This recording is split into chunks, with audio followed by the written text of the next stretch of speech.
Let me see.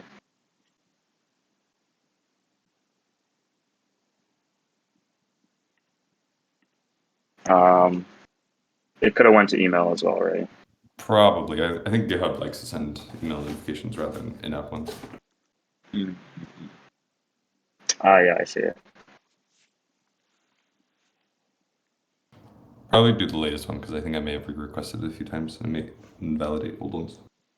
Buzzard dev requested installation. I totally forgot we had the Buzzard dev account. That's cool. Yeah, the problem is Buzzard Dev right now isn't in anything. It's not. I don't think it's in the relational list. I think I might have kicked. Oh, okay, that makes sense. I might have kicked it out if it was. Oh, good.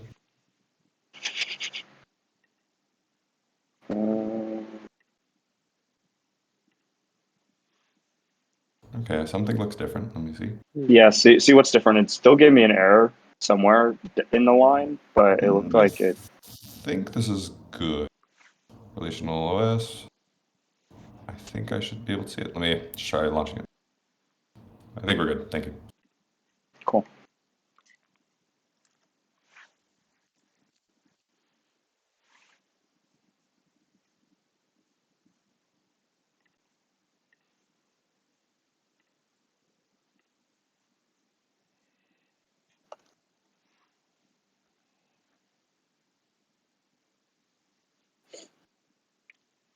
Yeah, I guess we'll get going and see who shares what where and do it on the fly.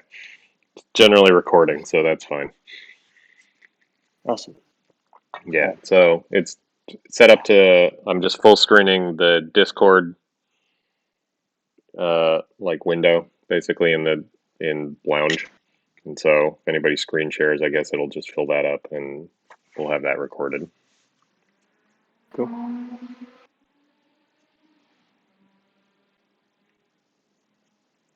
I need to size it down because what is this? Oh, it's a display. Can you get off the desk, please? I love you, but like, chill.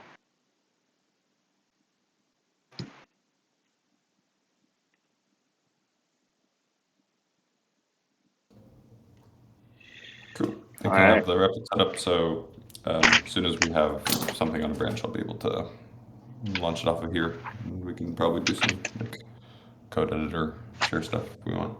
Cool. Does that mean just creating a new branch instead of working on main?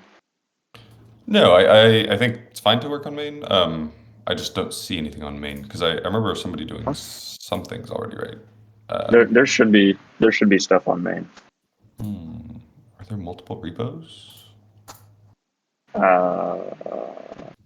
I have exquisite.land under relational OS, last commit from 2 days ago, basic page scaffolding. Yeah.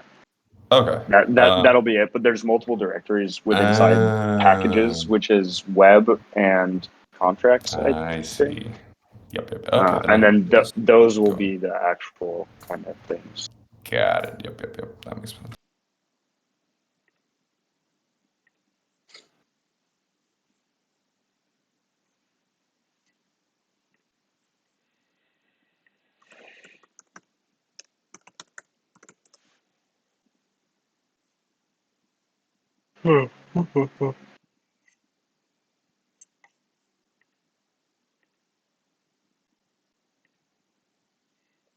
Calculator 2 on Replit.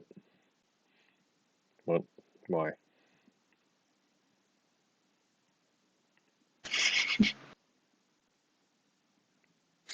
Fine.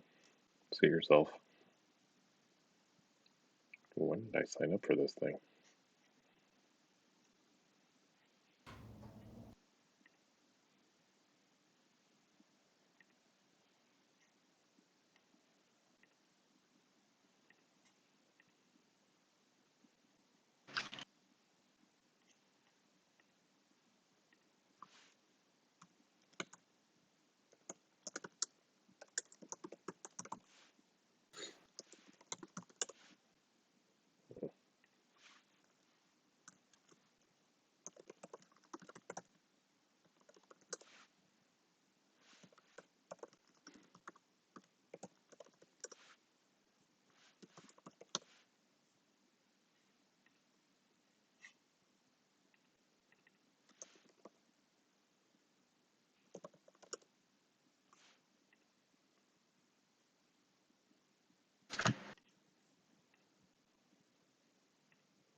Sweet. Awesome.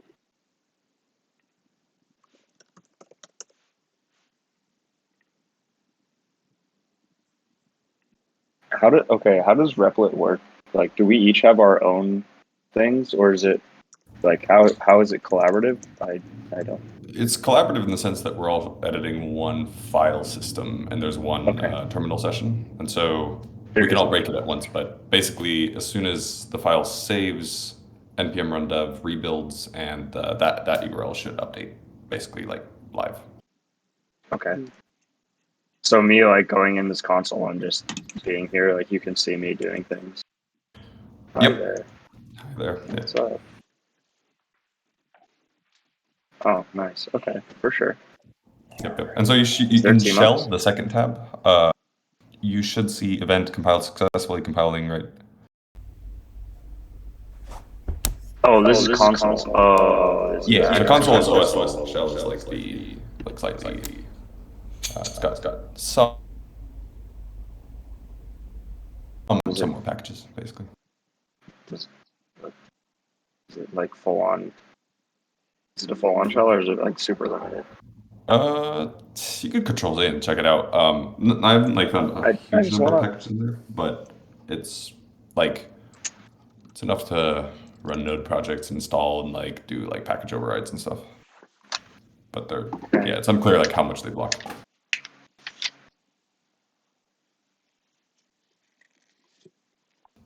The other nifty thing here is just like the icon.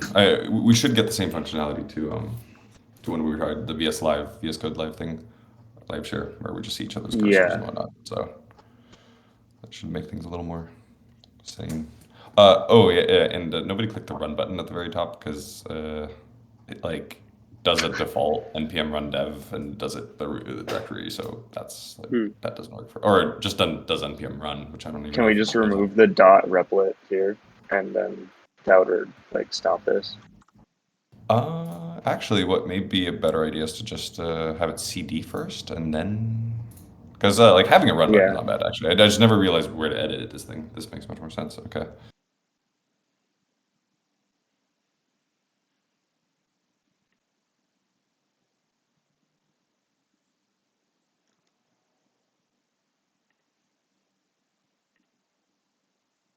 Right. Oh, good. I think that should.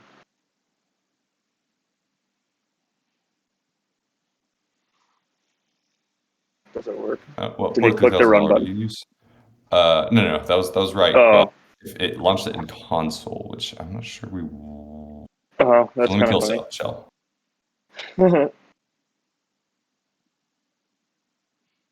Hey, it works. Nice. All right, now we can click the run button.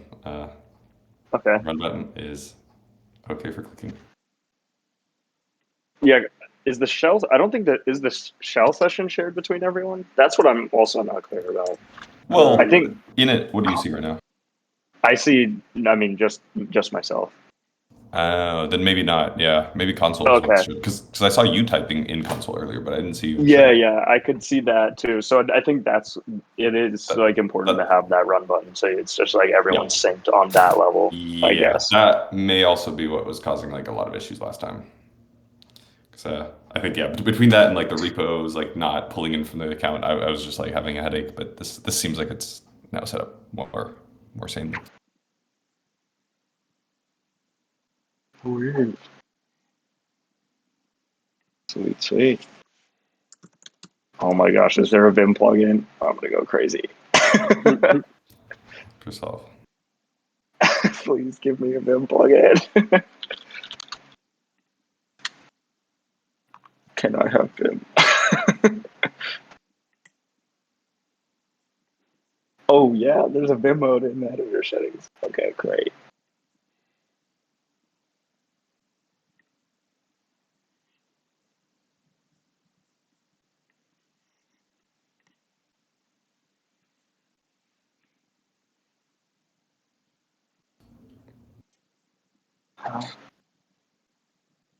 What the?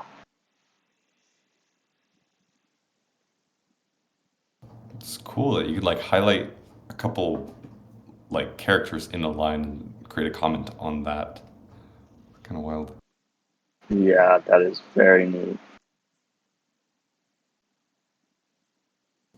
Oh, and at the very bottom right, the little chat icon, you can see all of the outstanding unresolved comments everywhere.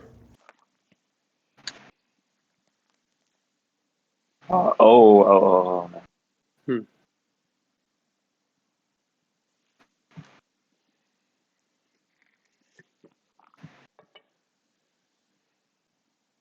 Gonna need to hire somebody to do broadcast.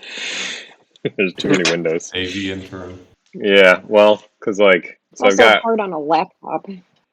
yeah, it's, you just have to get your sources set up. So like, I've got Chrome with Replit open, and then we've got whatever's happening in Discord.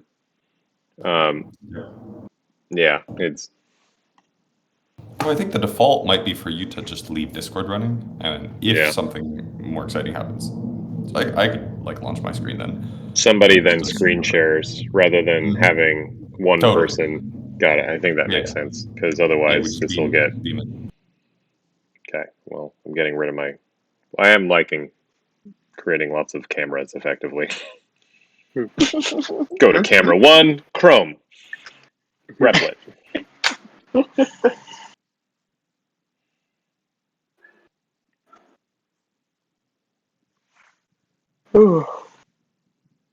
Okay, so then on my iPad. Wait, can multiple people screen share simultaneously? Let's find out. I don't see why not though, because wow. Yeah, wow. Oh, Oh, interesting. whoa. Maybe Okay. just jump between then. Oh, what the? Here we go. We figured it out. Interesting. That is an interesting, like, functionality. Yeah, because I guess now you really can just jump between people's. Yeah, Dave, here's all your cameras. Mm-hmm. So I I can still only have like to. stream 2 at a time though, it looks like. Yeah. Uh-huh. That must be some Oh, yeah. bandwidth. It's...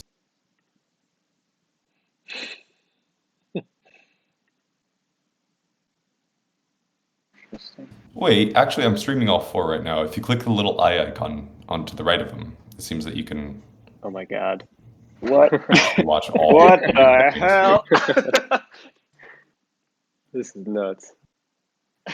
I guess it just wants it to be a explicit behavior, so it doesn't like choke the whole thing. But Yeah, I'm streaming the stream back into the stream. Don't know if that's good. That's perfect. Holy shit, this is a mindfuck. Turning this off. Okay, OBS, what are you doing? All right. Can I dump the column over here? So many streams. I'm turning mine off for now. It's reasonable.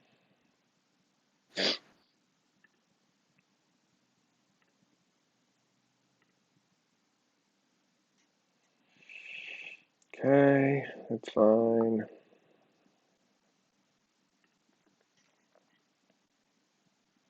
Can't find module. Our module's like not installed. What's going on? Yeah, you're getting the warnings too? Yeah. It's strange. Especially even from local stuff. Yeah. You mean here in like the specific files, right? Yeah. Yeah, there's like a squiggly red underline Mm-hmm. that's like a warning on the imports. Yeah, so let me see if there was also like some fancy schmancy thing where it says you can install packages somehow instead of npm I, like what I did in shell. I'm curious if we do that, if it clears up some of the stuff. I'm trying to find where I saw that.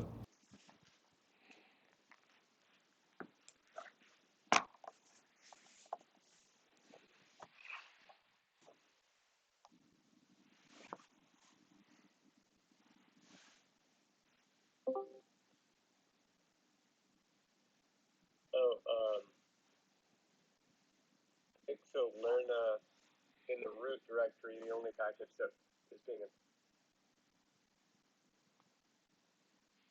which might be a problem. I don't know if Replit works great about everything.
npm install. You do yarn bootstrap or npm run bootstrap in the root directory, and that'll run. If you look at package.json, that'll run this like bootstrap command.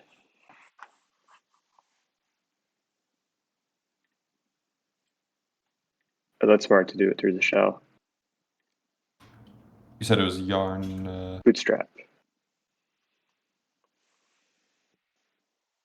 You might need to do yarn install first if you can't find that now.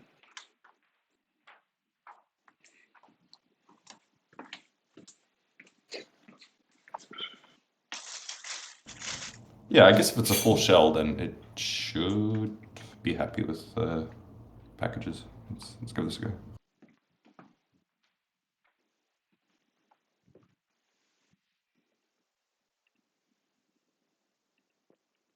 There we go.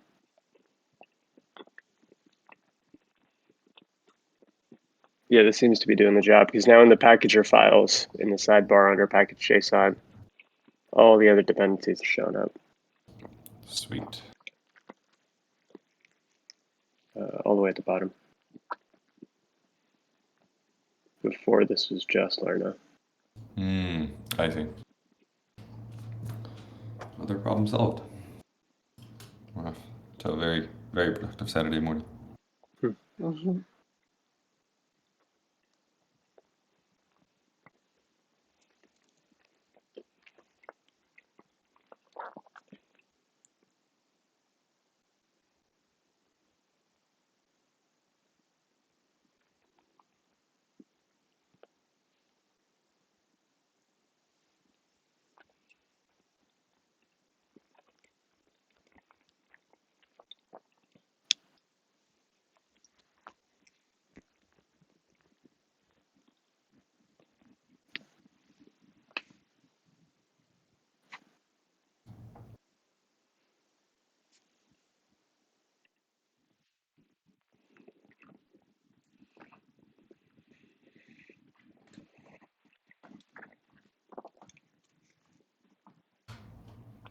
Okay, gonna go get a snack. Does this need to be done like individually per instance, I don't. or does instance it go globally? I think it's global. This should be for the It's whole global? template, so because we're all just sharing the instance. Yeah, I think essentially we're all like hitting the same VM. It should be As far as I global. can tell. Yeah, I'm a little confused. Like the console is shared, but the shell is not. So I'm just like, what's going on? Yeah. Like in terms of, unless they're just like splitting it on the back end or something. I guess if Shrew saw package JSON update and presumably I you see that as see that as well. well. Yeah. So I'm wondering, what happens after this command finishes? It's taking forever, but it could be doing fancy things. Yeah, I wonder if we all get Um, individual shells because it's more like SSH, where we're just kind of each Could got be. our own instance. Could be. Okay, what went wrong here?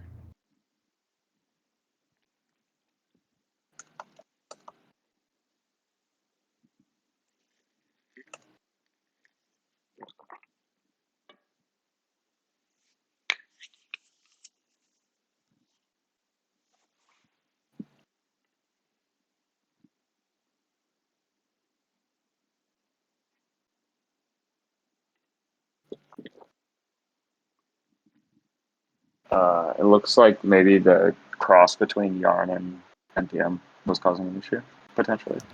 Yeah, Or but something I else couldn't- called npm install legacy peer deps. So I'm wondering if, and then it said it wants it to be run with something else here. One of the where was this?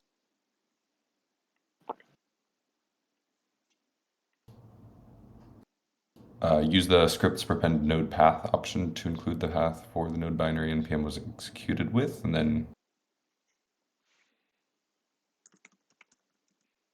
I don't know if we need to specify it as well.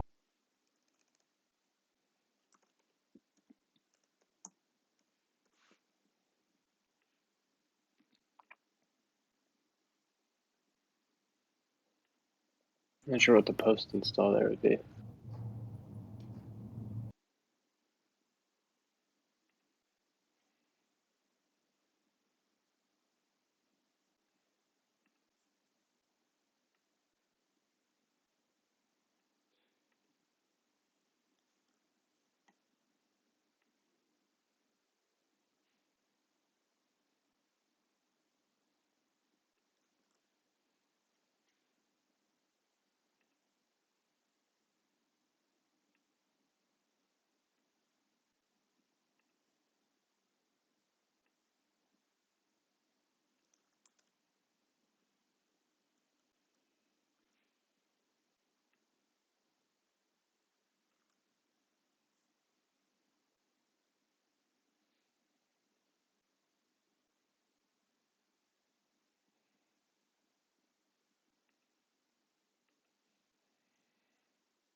React is still showing a red thing.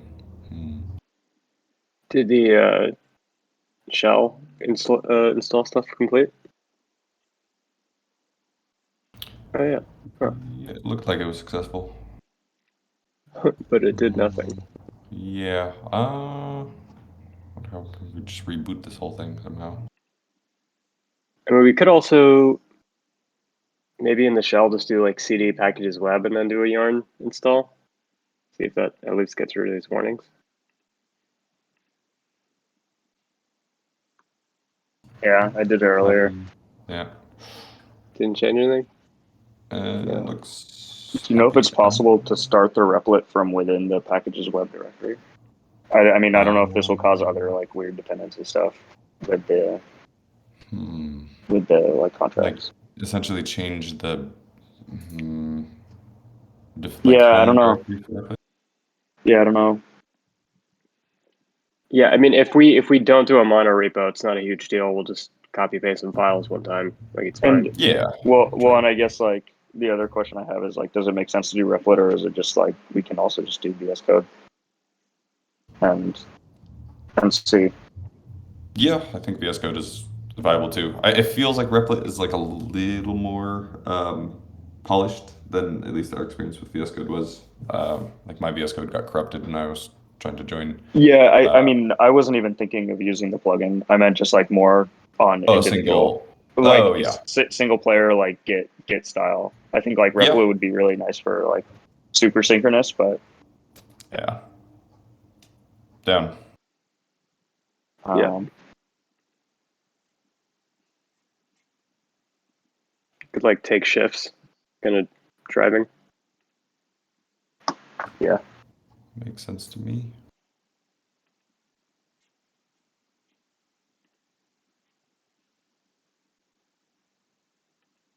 I think. I mean, I'm kind of curious. Like, where do we want to start today?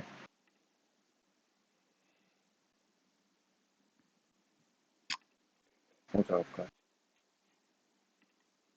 I mean, we could look at where we're at with the repo now, and then just kind of start updating things like in real time.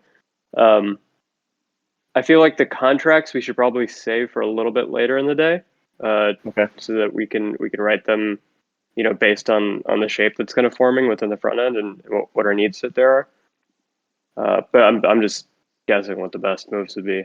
I don't really know. Yeah, I mean that sounds good to me. Cool.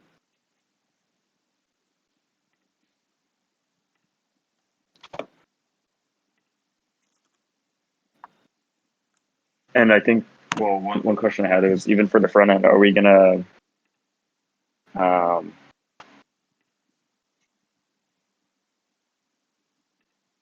well, or I guess I'm trying to figure out, are we doing like a square board or more a like build your own board and that becomes a shape? I kind of forgot where we landed on that. I don't know if we had too formal of a like final way around or a final like number around ranges, but it was kind like I think the thing we were envisioning is a seed is placed, the next seed can only be placed within X number of blocks of that seed, and then the rest of the individual tiles are like 1-to-1 based on neighbors, and there's probably like I think that is enough for our global size as well, because the seeds can only be so far. So that means, well, I guess the one other thing is like, how far out can you build in individual tiles from a seed? That may be a different number from the seed to seed radius. Sure.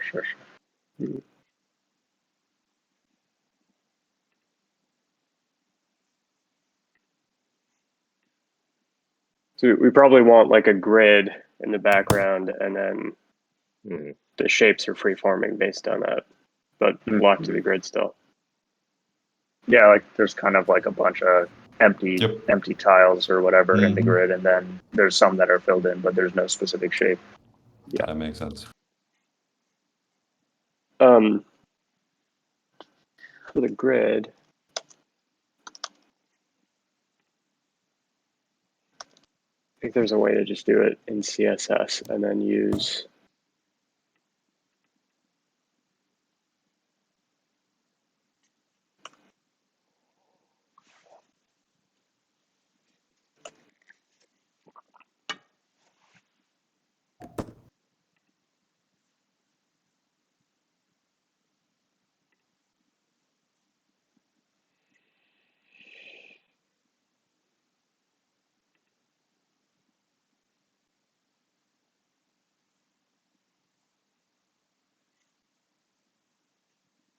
Yeah, what's the structure of the canvas, I guess?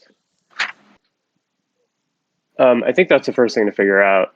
I am looking up if there is like a CSS based background that we can do that'll at least give us like a basic grid that we can visualize on the page. Like an image or a... I think there's a CSS like gradient hack that will basically let you inline like a graph paper kind of style thing without any image, which we can like refine and replace later on, but this will at least get it started. Yeah, just trying to find it. I found one. Oh, sweet. Bottom, yeah, it's bottom right, gray, 1 pixel transparent. Yeah, here. You got one too. It's probably the same thing. Yeah, first thing on Stack Overflow. Yep. Grid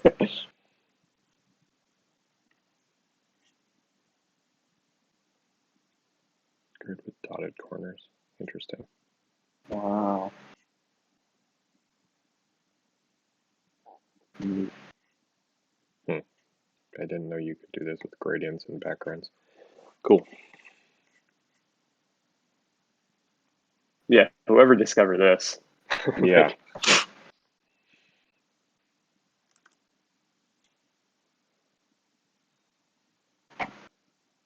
What are linear gradients? Holy hell.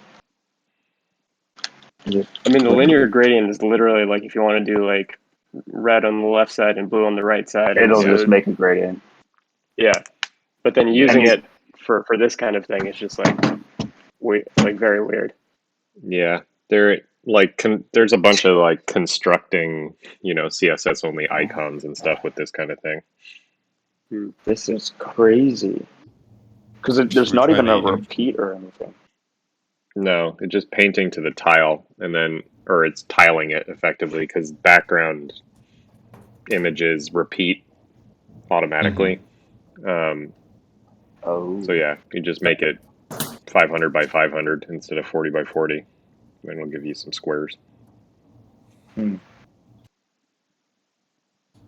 nice. We can. But the image approach does work for us, or no?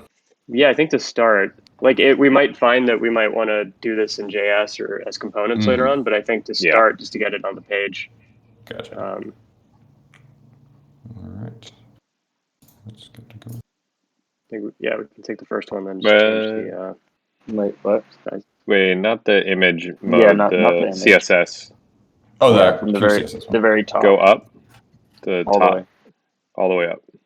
Oh wait, you're in Wait. something else. Yours is different. Yeah. Weird. Go to. I linked it up. That it showed What above Wait, that one. the hell is happening? I'm you're, seeing- you're looking at like some alternate dimension Stack Overflow. Yeah. Stack Overflow. What? Yeah, I don't know. Well, what the fuck why? this is. Let me see if I can just permalink straight to that specific answer here. It's there. It's there.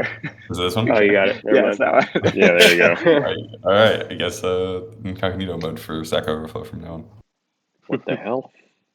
It's like you don't That made deserve no sense. the public answers. You get an echo chamber answer. Pretty much.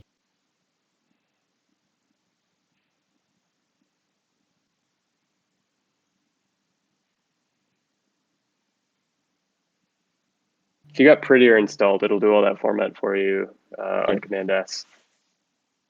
I remember installing a couple packages. They should still be around, hopefully. Prettier.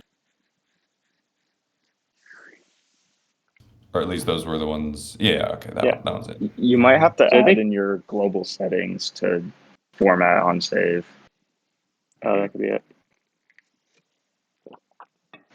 Forget this right now. I think if you do like Command comma, and then search in here for like format on save. Wonderful. Boom.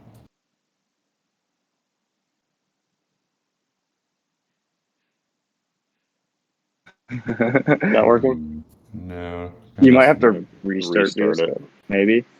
Yeah. You also might need to supply which formatter to use. Oh, yeah, the select language. Default formatter. I forget. There's something. Maybe.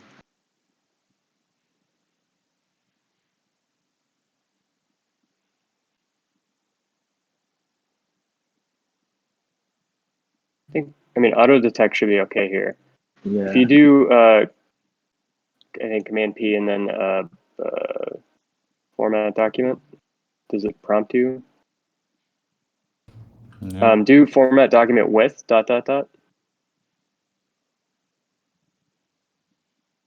And then Prettier. Okay, so that works. So I think you just need to configure the default, which might still be in settings.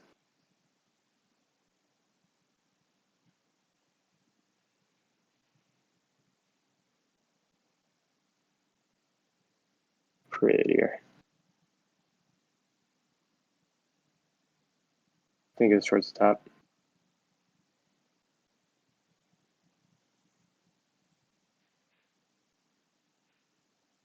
Nope. Still no. Let's see. Maybe format on save didn't get saved. Yeah. Code editor. Format on save mode. Try turning it on, off and on again, maybe. And do you have Yarn? You already did Yarn install in this repo. Yep, yarn bootstrap at the root. Okay.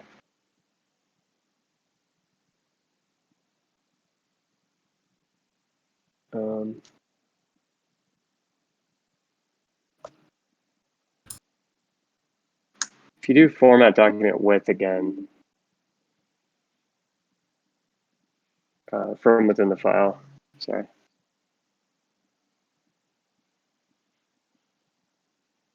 So TypeScript is still the default here for some reason, when it should be Configure prettier. as default formatter. Ooh, yeah, There we go. Sweet. Thanks.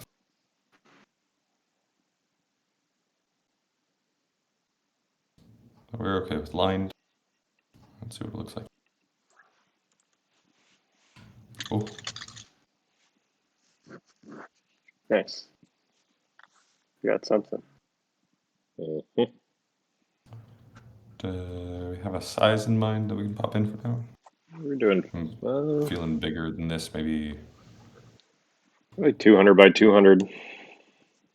Or, I mean, we're going to do 500, but I guess the Zoom stuff will screw with all this at some point. Yeah, that looks more accurate. Cool.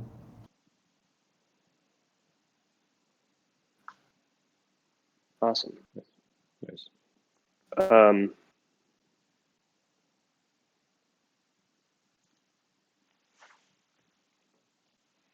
Where should we get started? Like being able to click on a tile and have it register somehow? Yeah, I think that's it. Like maybe it should console log the XY coordinates in, not in pixels, but like in tiles. Makes sense. Is each tile going to be a component? Is that kind of a structure that could work for this? I think that makes sense. Yep.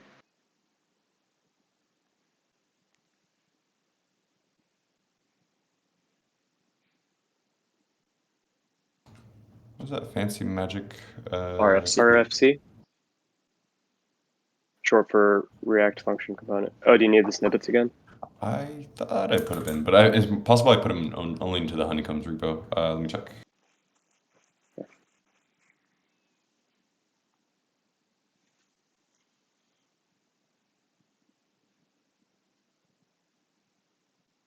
Just pasted them in here if you need them.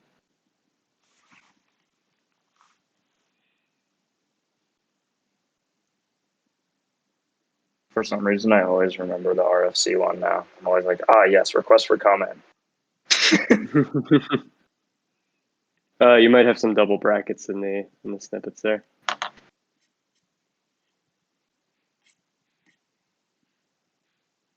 There you go.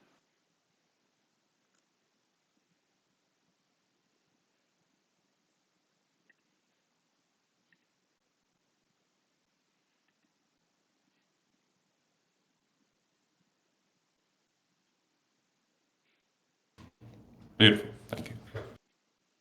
I'm using push to talk because this keyboard is like extremely loud and I don't want to like break everybody's ears. So that may be why sometimes I'm like not saying anything.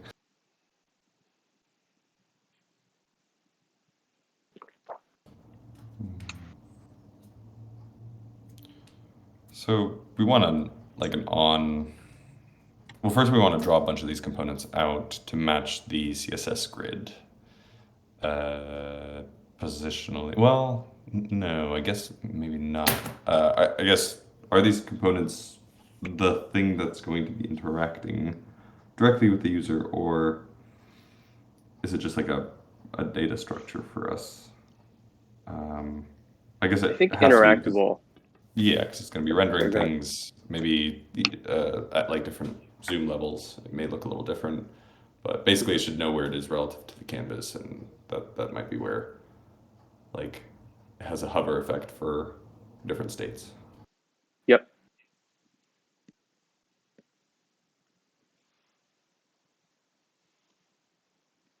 Maybe for now, let's. How is the current grid being drawn? The grid of like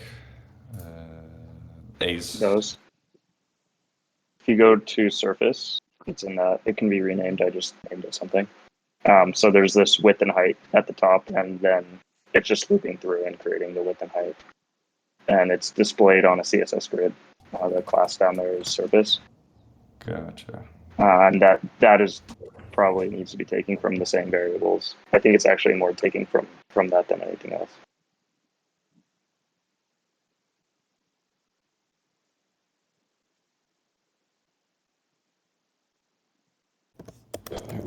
Try this out for a bit. Got it. And what did you mean about the variables? These variables?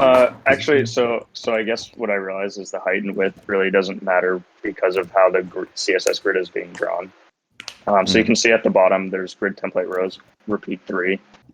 Yep. So it's going to create three rows that are equally sized, I guess. And same thing with it'll make 4 columns that are equally sized. I believe that's how that works. I see. Okay, so if we basically have this over in main layout, I think we do need to define. Or sorry, go ahead. Yeah. Go ahead. I'm just trying to scaffold this, but I think we need to define like an overall kind of like size that we lay out, whether it's like 0 to 100 and 0 to 100, which is what we would want to update in that surface. So instead of 4 by 3, we want it to be like 100 by 100, say. And then because we don't want them all to collapse, I don't think we do a display grid in that sense, where repeat. I think what this would do is make it so that they all shrink to that size. oh, well, yeah. Now it's Oh, because we lost the display grid. But if we kept the display grid in there and kept the template columns and the template rows, it would shrink them now. Yes. Yeah, I don't think the SVG itself is shrinking because it's not listing for a parent height, but internally it's a tiny grid that we've got now. Yep. I think I think instead of like 1 FR, you can do like 200 pixels here, if I'm remembering correctly.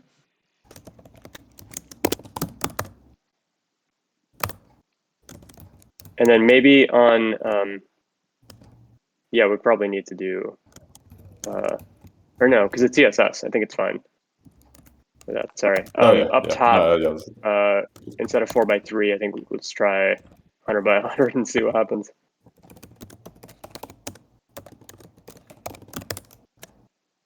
Seems good. This is looking. Wait, whoa, what the heck? Well, that's when I zoom. That's when I scroll. Yeah. Because our CSS are like two separate layers. Okay. I wonder what if we need to worry about the connect wallet button squeezing things over. I would say let's hide it for now. Yeah.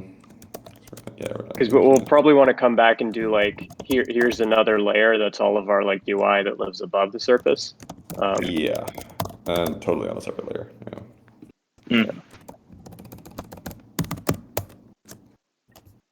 Yep. That looks like it's matching up pretty evenly. So There's probably some like padding or something, but other than that. Yeah. Yeah. So Oh my. we're gonna have like a. Go ahead. Oh, sorry. I was gonna say we can start using our tile to render in the map instead of the Arweave thing. So in the surface, basically, let's hit the tile, and then maybe we could give our tile like a border, 1 pixel, and then I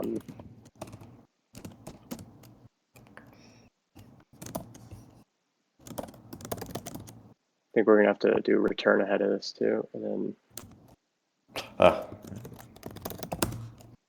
if you go into tile and then do command period, or yeah, there we go.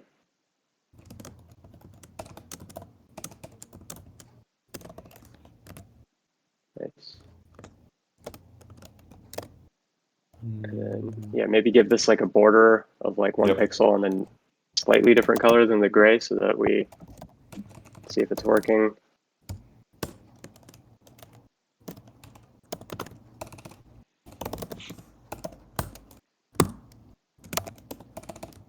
What's the default border?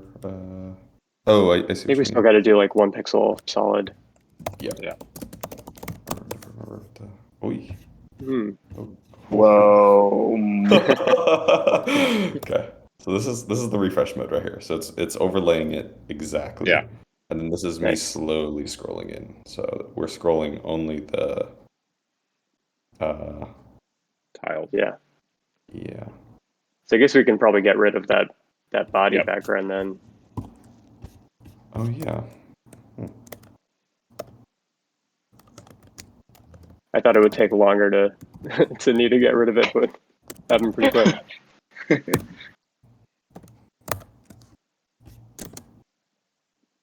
Yeah. I guess this is us now. This is it. Sweet. Okay. Nice. Maybe like a hover state so we can see. Mm-hmm. I think that would be in the tile. Yeah. Oh yeah.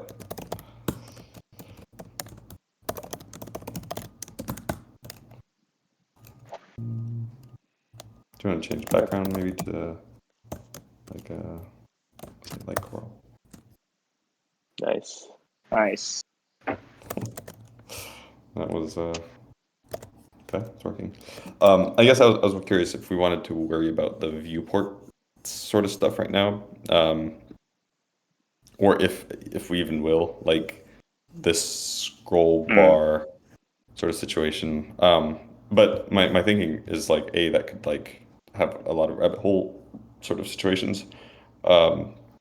Like there may be a level of solving it that we're like going to be like it's going to be easier to understand how it relates to everything once we have like a somewhat of a relationship between the tiles, because we can always just do something like spawn equals x comma y and have it taken straight there, so you can like have scroll position figured out by JavaScript or something. So in other words, I'm saying like Probably it should be zoom not level because, too.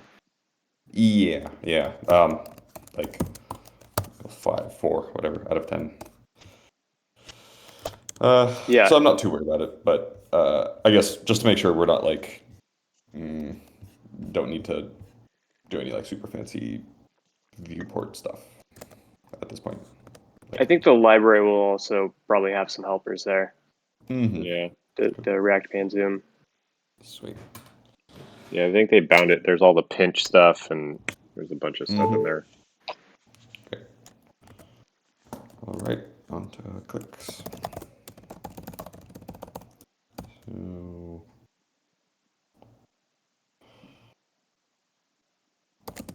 I guess, yeah.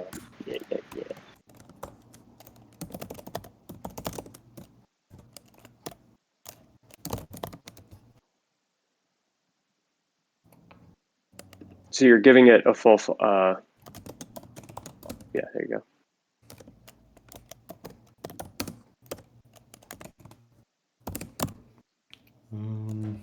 So I'm curious. Yeah, like we have that, but we can get the whole position stuff from here. What sort of ID or position relative to the board are we interested in getting here? Like index? Like X and Y. Yeah. Yeah. There is kind of So- XY already being built in a way in the surface Exactly. itself with the Ye- like I and J, and that could probably be renamed to be more clear, like X and Y or something, or like whatever coordinate system. Totally. Wait, so that does that just mean really like we could pass in the positional parameter here, and we don't have to calculate it from inside out? That's Yep. kind of what I was thinking. Ooh, sweet.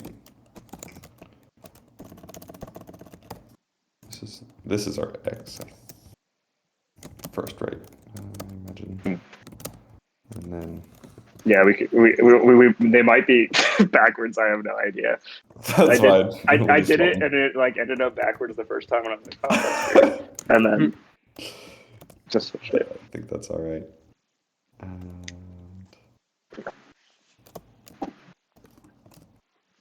let's just so this is going to be X. For now. Did I break a comma somewhere? that's fine.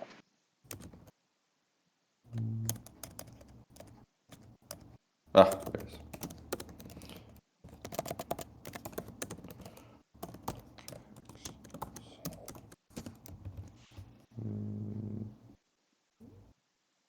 That's fine for now because you're going to have to start accepting the props in So it's tile just as well.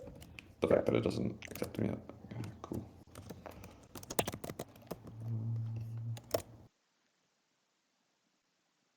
So the like nice TypeScript friendly syntax for catching props here would be curly braces, and then after the curly braces a colon, and then another curly braces.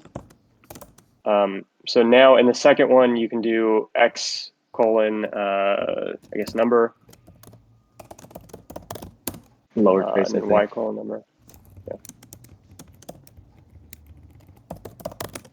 And then in the first curly braces, you can do X comma Y now, which will catch those. Clean. And yeah, your warnings are gone. Oh, interesting. I was always defining a type for this before, but this makes a lot easier of it than defining a type every time and then deconstructing the props and like all this. Okay. Yeah, I mean, Just it functionally is the exact same. This is just like Yes. shorthand. I think it's just a little easier to read this way, other than always having like some type definition, having to refer to that, and then being like, okay. Yeah. I think doing like separate type definitions are really great when you have other components that might need to like use that type definition at some point. But if it's just catching props,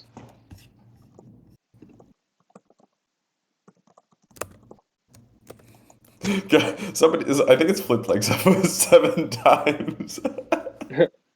Yeah, so. that's just. I think first of all, I think that's it. Yeah, that's then- it. it's drawing. Yeah, with first. Yeah. 51, 2. Yep, that looks Sweet. more right. And given that we're in the middle Where's here, is 0 is the top corner, there it is. and then 0 1 is it, Right here. or 1 0? Yeah, 1 0. X. X1. Yep. That makes sense. That makes sense. Sweet. I'm gonna get the E out of here because it's a little noisy. Sweet. Great. Nice. Would it make sense to like pop up a modal or something to have the draw, or just like bring to an entire another screen? Good question. I mean, the modal would be nice because you could sort of overlay it 1-to-1, but yeah, I don't know how that's gonna. Because you could be zoomed out. Yeah, I don't know. I think if we start with the modal, we can polish it up like a transition later, so that it feels more like, oh, you're zooming into it, and the modal is just like automatically there. But if we start with just like kind of like the off-the-shelf modal, it's probably good enough for now. Yeah, CJ, you had that like nifty little modal in Honeycomb. Yeah, right? if you just search like React modal, it should. I think it's like a very common package. Yeah, should be this one. Anything fancy about the monorepo and where I dropped this into? Yeah, so you want to do CD into packages and web. You're there. Okay, in here. Yeah. Oh yeah, you're already there. So then just yarn add. There you go.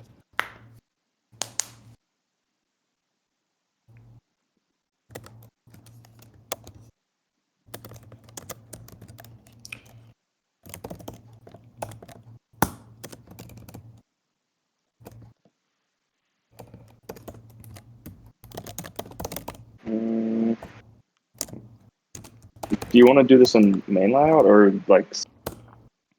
I was wondering about that actually. In the surface or tile, I need to look at the docs. I think.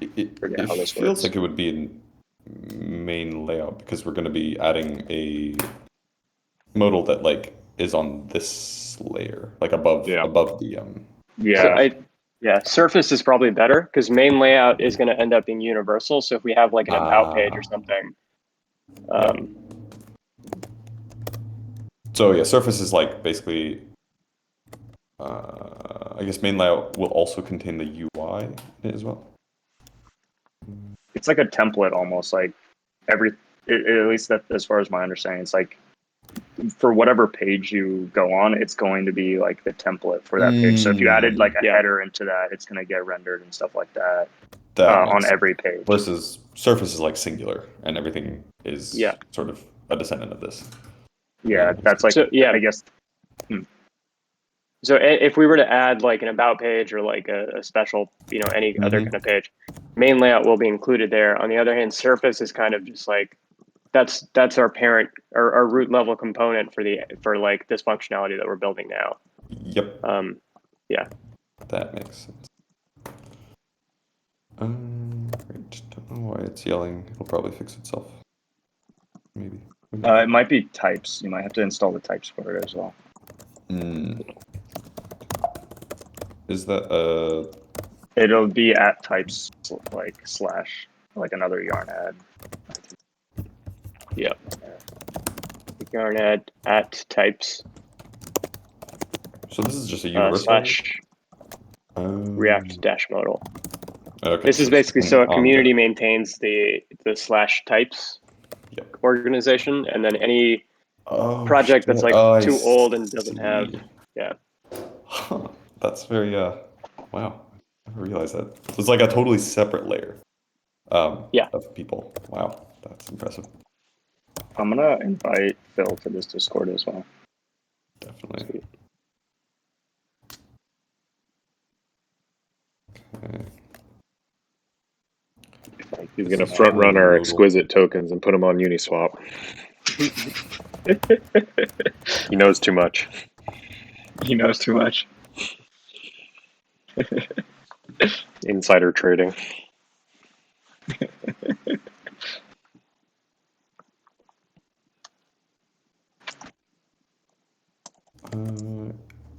App element being something that's defined within Surface or I think in Next it's like # __ next.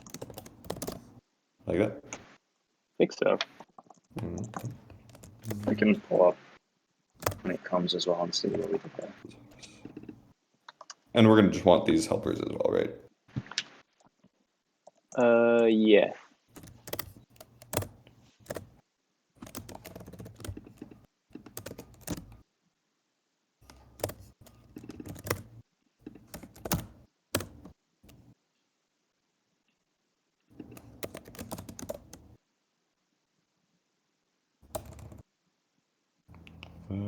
Subtitle gonna be an element, it looks like.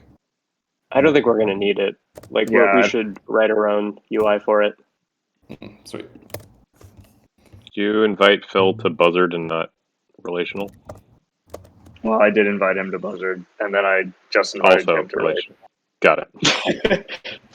I invited him to Buzzard like weeks ago, before the call. Yeah.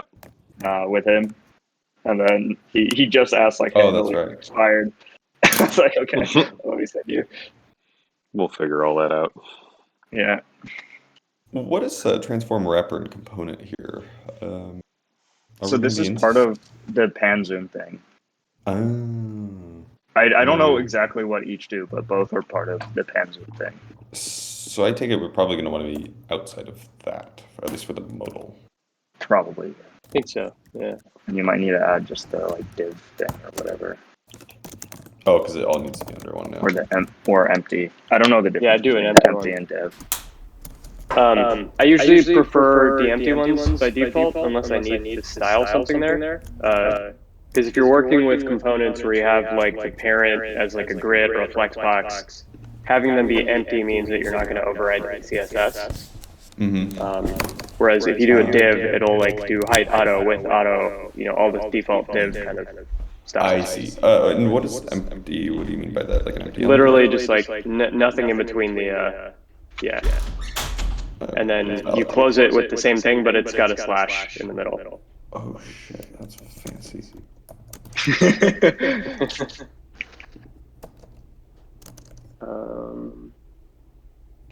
Why is it complaining?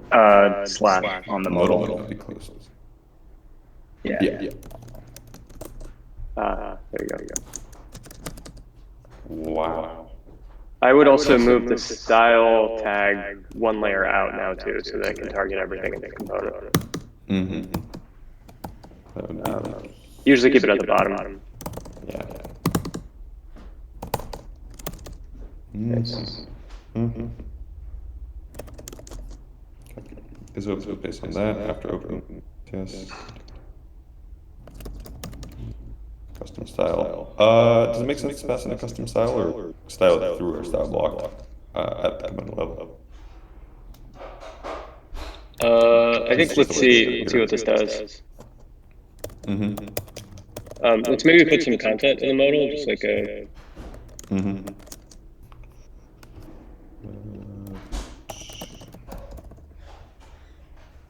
It also looks like at least for honeycombs for the modal, we do not have the set app element thing.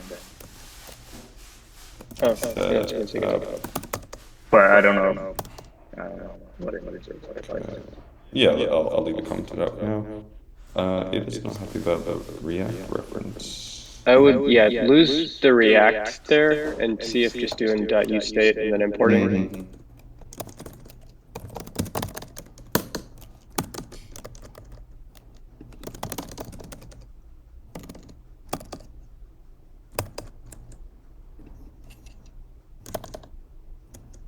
Oh no. It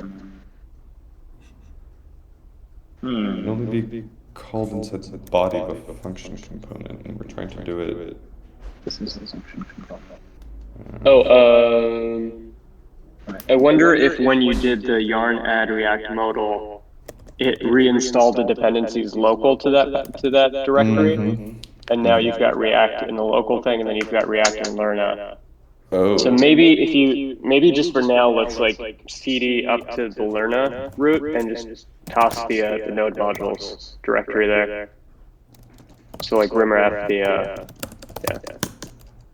And then just yarn bootstrap or yarn install and then bootstrap. I think let's cd into the packages web and just install them locally there for now. For like minimum. And then I would restart the next JS server. Let's see if that fixes it.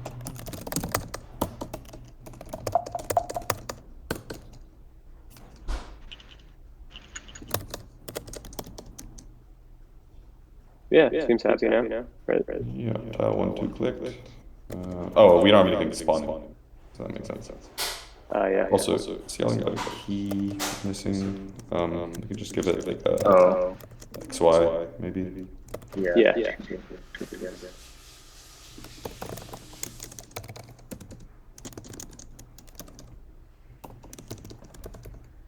Throw brackets around them.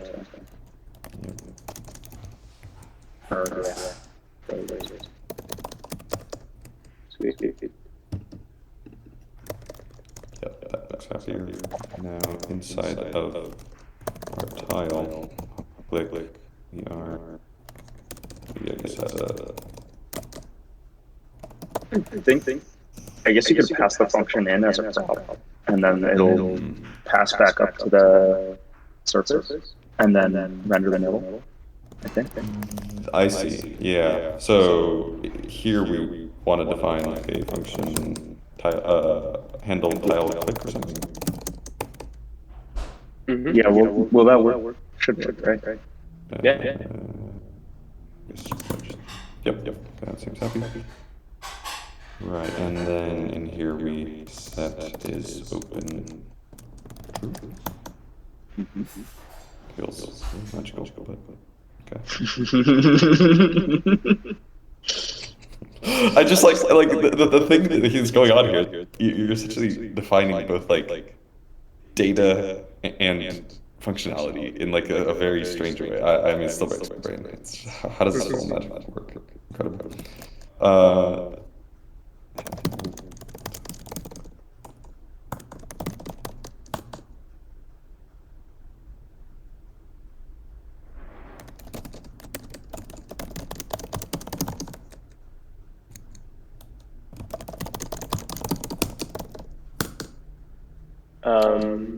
So I usually just do like parentheses, arrow, and then the return type, which right now I guess is void, because it's not returning anything. There you go.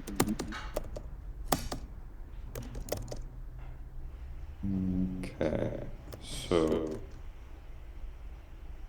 inside of tile, we now just call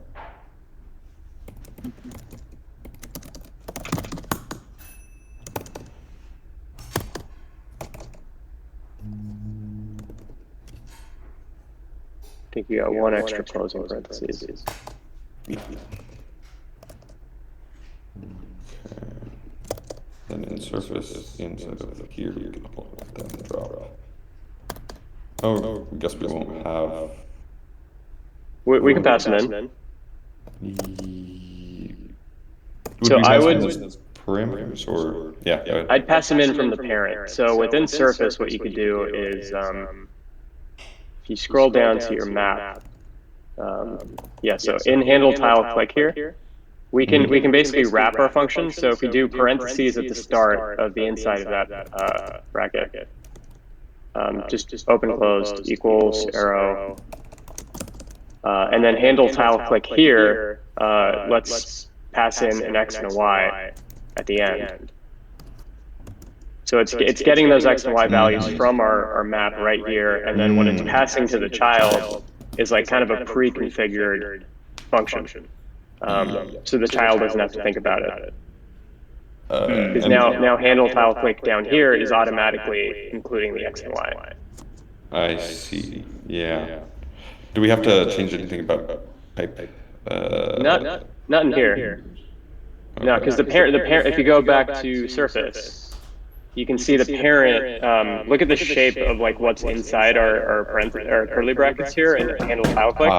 We've got an empty parentheses open, and it's going to a function. That function doesn't return anything. So our like TypeScript signature is still the same. Yes. No parameters, and it returns a void. Yeah. The only place though where we would want to add them is here. Yep. No. Oh, okay.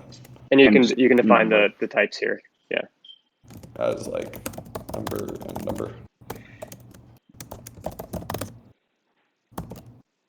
There you go. Okay. I think you gotta close the parentheses out. Nice. Okay. Oh. Okay. Well, I guess you need to set app element apparently. I don't know how it's working in the codes, but for sure. Wow. Hey, you are modal. And then it automatically closes it based on click outside of it, seems. Yep. Nice. Okay. Very exciting. Very exciting indeed. Inside the modal, do you want to throw in like the drawing thing? Yeah, let's do that. Define here. You had that somewhere in here, right, already? It could be in pages. It might be pages. I don't think I defined it as a component if you go to pages. And then edit. Yeah. Canvas draw. Yeah. Well, I guess the question is, do we want to use Canvas draw? Do we want to wrap it or something else? I think we should wrap it with our own thing so that if we end up wanting to put in like a color picker or something like that, we have it within our own component that we can just pull in. Makes sense. New component editor. I would just for consistency, I would capitalize the first letter in any component name. It keeps it consistent with the internal titles too. Yeah. I'll get those in as well. And then in here, dropping that. Beautiful.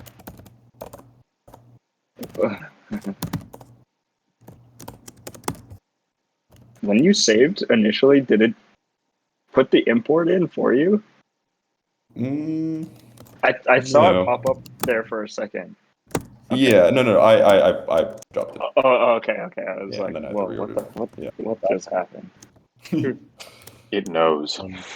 It knows. Oh, by the way, Copilot, if you guys haven't like gotten onto the list yet, it is magic. Is Really? Did you already get in? Yeah. Lucky. I'm so excited. I just I think watched anybody that. can get in. You just gotta like put your thing on the list. Yeah, I signed up on the list the day of, but I haven't gotten any emails. Oh. Maybe I missed Oh. it. I would check your spam because I got it quick and I'm not special.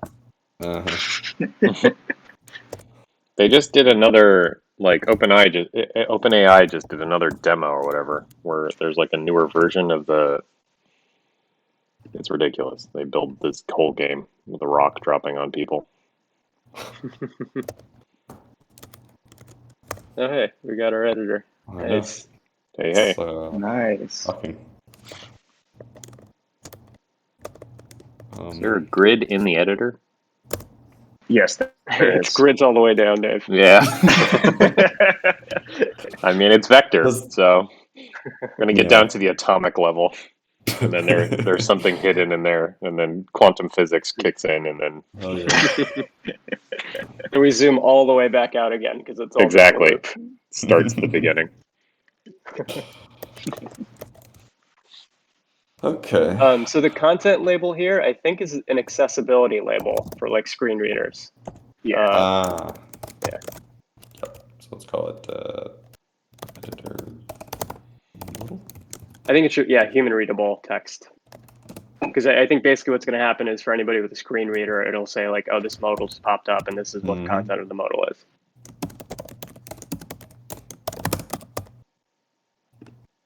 Cool.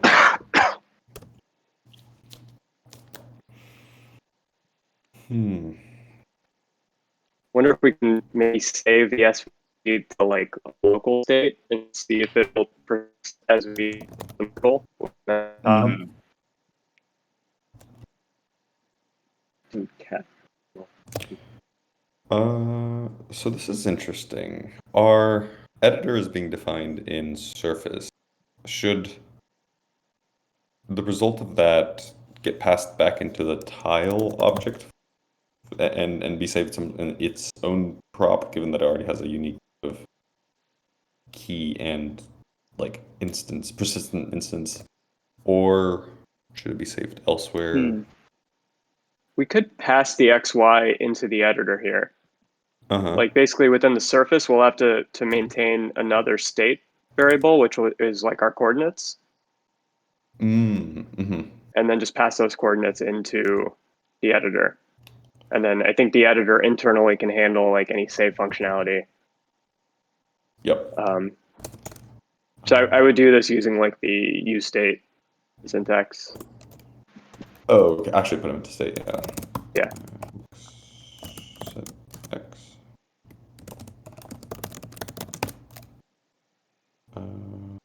We would spawn them in from props. No, so when we do handle tile click, I think we can set them there. Yeah. That okay. I see how data's flowing. Is there a default So we can value? leave it. Default would be undefined, but we want to tell TypeScript what type to expect soon. So before the parentheses, we can do less than, greater than, and then just number in between, which will tell TypeScript like, hey, when this isn't undefined, it's going to be this. I think you can lose the spaces in between too. I usually see it just like, yeah.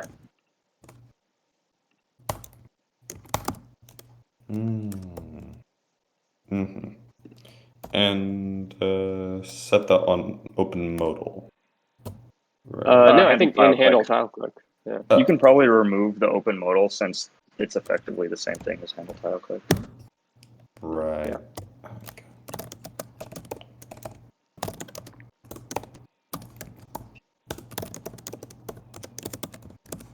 And then on close modal, we probably want to clear them out again. Mm-hmm.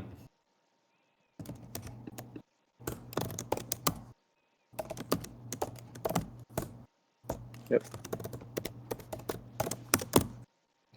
Let's see. Okay. So now We Surface can- knows XY, and we can pass that into editor.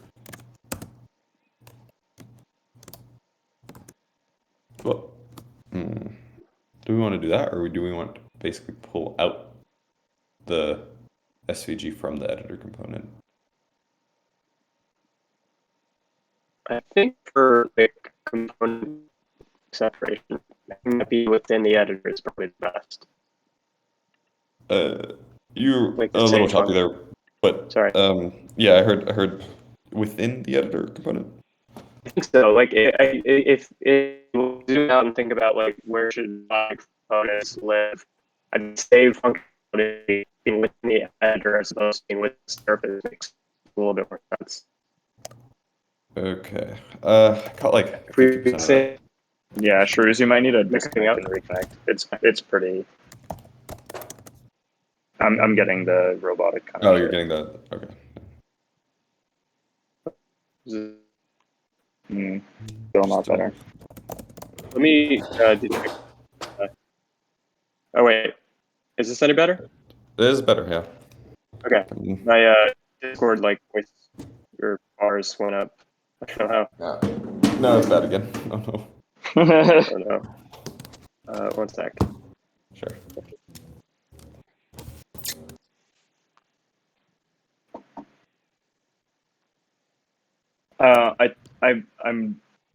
I can kind of guess. Like, so Mhm. passing into the editor the X and Y is like being able to propagate that state backwards to the surface, possibly. Or updating it in a database later when you save that tile. Like, when you save it, you can say, like, oh, here's the XY coordinate of this tile that goes into the Ethereum or whatever as well. Yeah. So, kind of like zooming out just from like the viewpoint of like just the front end stuff is probably being able to do that for like when that save button gets hit or whatever. Yeah. So would we perhaps another approach, or like a mutual approach here, is to define like handle editor save as a function and then pass that into editor? I think it should be within the editor because like we want our components to be like self-contained for the logic that they as it relates to the functionality that's within. So if our editor is what's allowing users to like update the actual SVG content, the save should probably be within it. That way it's a little bit more predictable where logic is for any given component. Gotcha. So the editor is being spawned with just XY based on our little similar notation.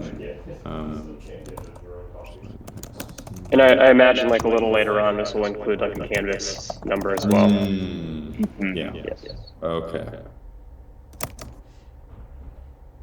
That makes sense.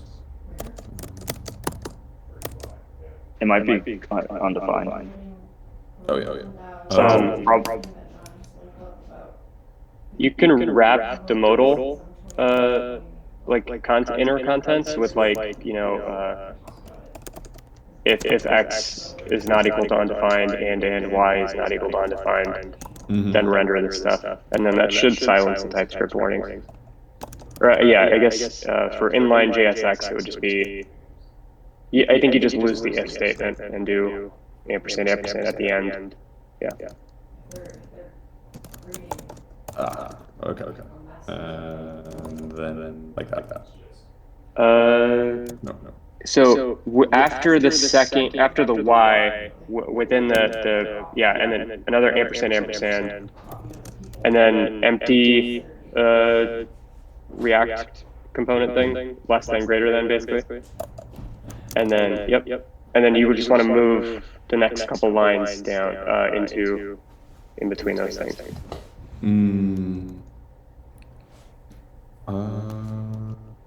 and I think it should only be one ampersand. Oh, I for see. the second set. This is a ternary. Well, it could be a Or- ternary if we want like a fallback, but if Oh. so basically the logic flow here is saying is X undefined. But one thing that we got to do is do not equals to undefined, because right now if it's 0, 0, it'll fail, but we do have a 0, 0 title or a tile. Because it's truthy. Yeah. So we got to specify like not equal to undefined. Oh wow! I didn't. I think you might have pointed out this double ampersand thing before, but I totally forgot it. That's amazing. It's very magical. Yeah, this is cool. Is there like or too? Like, or is it really only ampersand? So basically, there's two things. The first ampersand is just saying, "Hey, I'm continuing the if statement." So if the previous thing was false, like back out. We don't need to keep going. If the previous thing was true, keep going. And now let's do another logic test of is y not equal to undefined. Right. The last ampersand is basically saying, "Hey, if everything preceding this ampersand was true, then render the remainder of what we've got going here." And ternary you would use if you want like a fallback, but in our case we don't have anything that we want to show if x and y is undefined because we just don't expect it. Yeah. Yep. I see. I see. It's all good. It's continuing the expression. So interesting.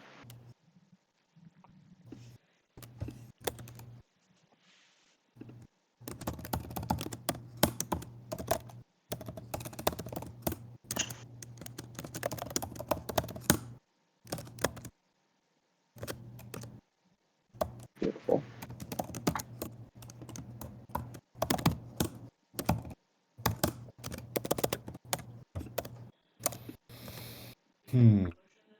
Might need to look at the Canvas draw docs. Yeah.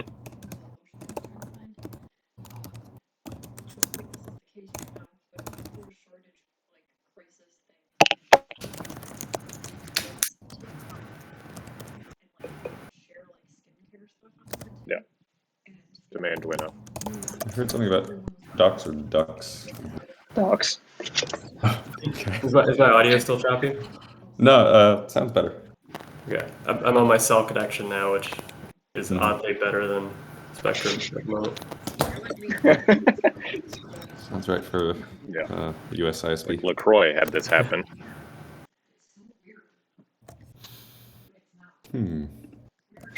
That's so funny.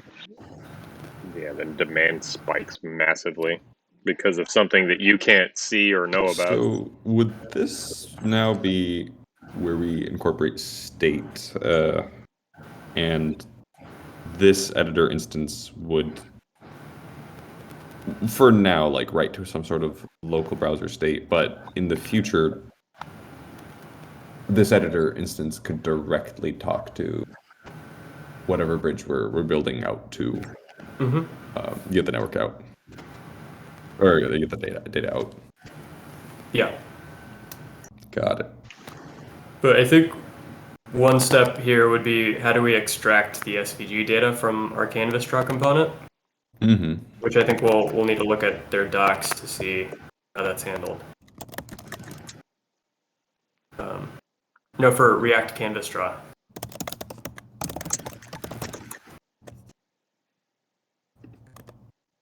React Canvas Draw is the whole thing, right? It's the drawing library, but it'll also like let you save it out to an SVG, likely. Okay. Yeah. Yeah, like right there. There's a get save data. Yep. Stringified object.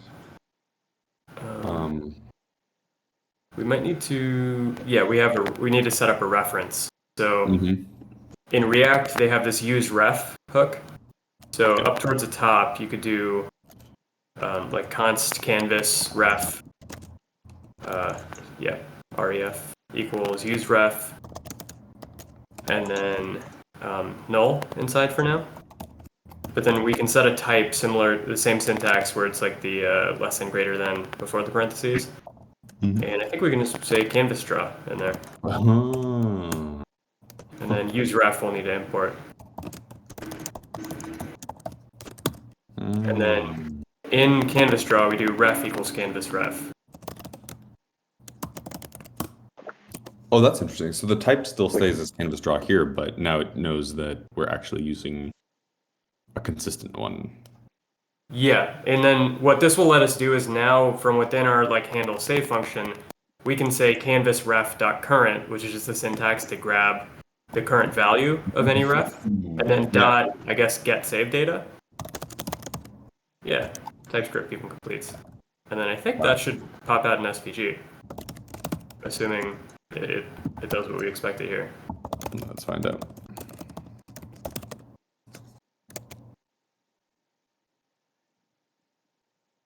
Close. Got Close. something. I wonder if it's got a convenience method somewhere to turn it into an SVG. Wrong library, I think. Wrong tab. Oh, yeah.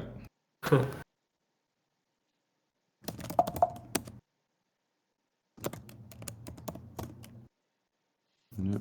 Doesn't look like. I wonder if they have more formal docs somewhere.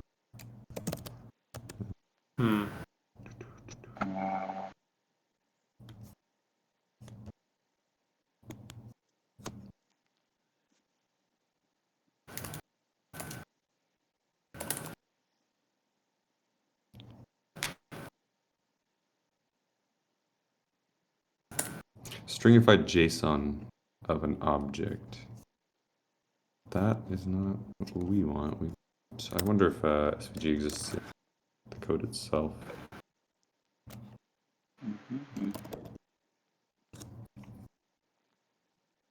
No, just the readme. Guess what was going on here? Tracer.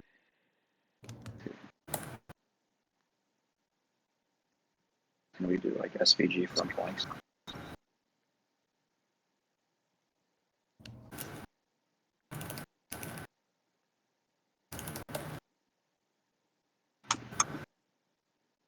I wonder if this library just might be a little too limiting, possibly.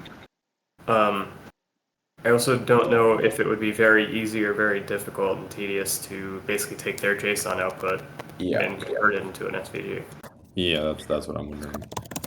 Canvas to SVG. I mean, maybe somebody else has. There is that React Sketch Canvas, which is another React library that potentially can do this.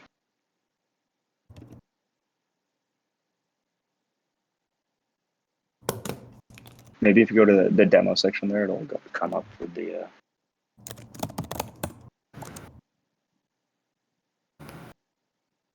Okay, export SVG. Yep. I think that makes sense. Just swap them out. The difference here is with reference. Find some other. Yep. What did get sketching time do? Just like a countdown or a timer for how long you've had it open? Oh yeah. Hey. So it's interesting that its paths actually look very much like. Oh, it does. Draw mode, stroke color. Draw mode is not in here. Never mind. No, it's points versus paths. I think Wow. But start. Still pretty similar. Yeah, similar, but I can't quite. Stroke color versus brush color, brush radius versus stroke width, I guess. Yeah, it looks like this is a custom set of data versus this looks more familiar to SVG stuff I've seen. Oh. It's so odd to me that they're recording timestamps. Yeah. I guess it must have been like a popular request or something.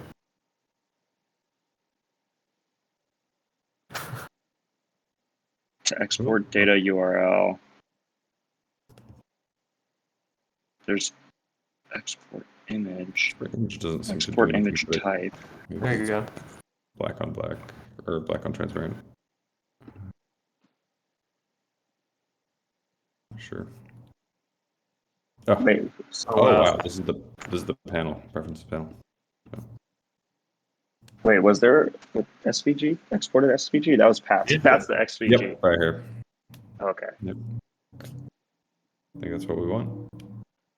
Well, we'll miss the little radius thingy, but I think it's I think we can potentially add it depending on how that library works. Mm-hmm. Because it's using another person's library to do that thing. Yeah. Yeah. Okay. So, get rid of that. We're installing Sketch Canvas. We want to do this at the web level for now.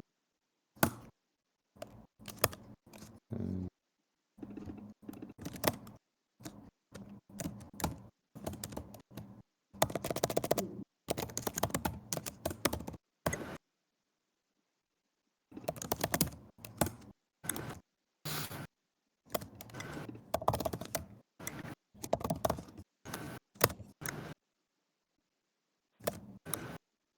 Guess it takes strings. mm-hmm.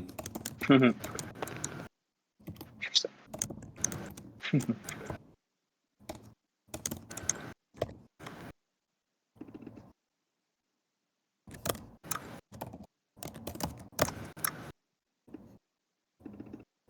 There's just some same defaults.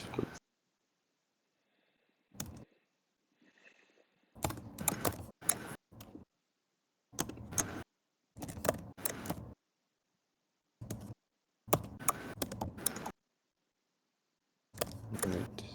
So to export data URL, we don't want that. We want to export SVG, which looks ref. Yep. Looks like it's returning a promise too. Ah. So what we can do here, instead of function handle save, what we can do is async function handle save. And then we can do await in front of the canvas ref.current. No, so yeah, we want it on the right side. There we go. Mm-hmm.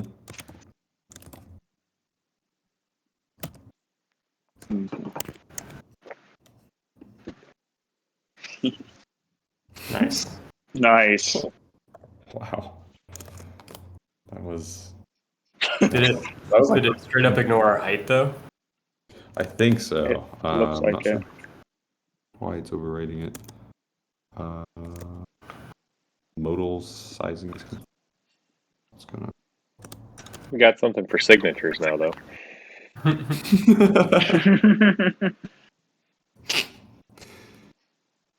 Pivot into a PDF signing app. Mm-hmm.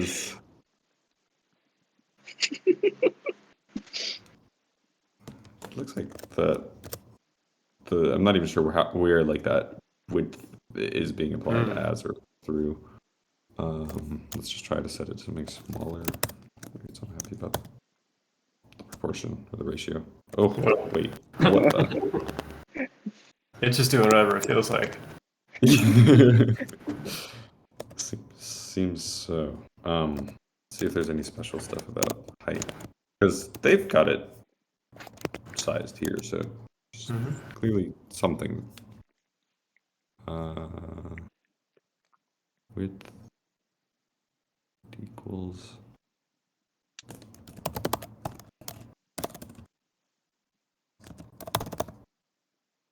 You can specify width in M or rem. Oh, do you need to add like PX or something? Maybe. Or rem or something? Yeah. Oh yeah. All right. So their docs are just off. Yep. Yeah. We lost our grid in the grid, but I think. Is that another prop that we have to pass in for It's this probably. one? Which one? If you go back to the docs, there might be a prop that enables the grid. Well, I'm saying like I don't know if we wanted it right now. Like we had it in the previous editor, but I guess the question is, do we want to have a grid in the editor right now or just leave it blank? I think blank's probably good because seeing another grid might be confusing. A little bit, yeah.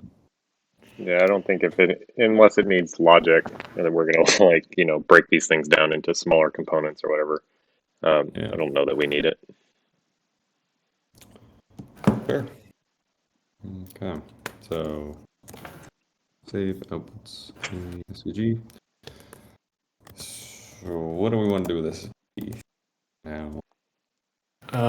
For now, maybe we add ZooStand and just store it into a ZooStand state. Because it'd be cool to see if we could like hop in and out of tiles, update them, and just have them persist. Sort of see what it feels like. Yeah. Yeah, totally.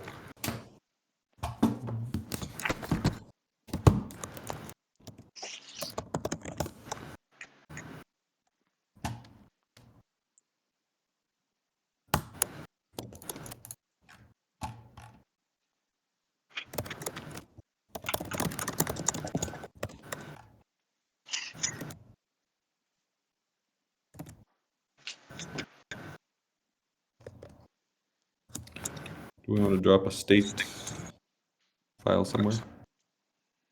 Yep. I usually pop them into features. So like anything that's like a JavaScript utility or like a hook or anything that's not like rendering a component features. Got it. And I think we can just do TS because TSX we can do for components. So we'll include JSX. Like rendering focus basically? TSX is for like if a or is it just based on whether it has a component inside? It's based on whether it has JSX inside. So if JSX is the syntax for our rendering stuff, which is the divs and the and that's mostly used for rendering things. So pretty much we entirely. might have a component in here, but if it doesn't JSX, then we don't call it that. Yep. Gotcha. All right. We really want bears in here. We want something that looks more like canvas. Something. I guess we already have a canvas. Or no, we don't. So. So we want basically like a mapping of an XY coordinate to an SVG string, right? Sounds right. Do we create like a whole hash list first, or more of like a getter setter type of deal? I think if it's an object in JavaScript, like a dictionary style object, and our keys were maybe like x-y, right? So like 0-0, 1-1. So it's string to string. I got it. Yeah. Yep. So I think we can just say like SVGs or whatever we want to call the dictionary that'll hold those things, but structure it that way so that we set like SVGs dot 1-1 equals. That sounds pretty good. Yeah. Cool. So the empty one, would just be that. Just an empty object. Yep. Oh, I guess, are we still going to define like specific functions for getting things in state, or? We can. I guess we can also just put that through the hooks. Okay. Well, no, I guess, whichever way is simpler, or easier, really. Cool, I think for now, if we just use the object store, we can optimize later. Store.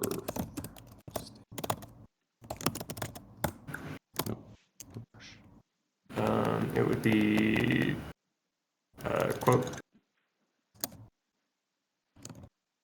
/ features / I think we might need to export it from the state file too. So export default.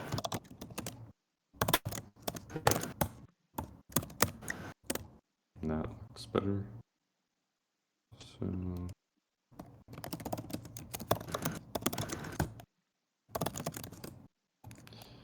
UStore is going to return us back.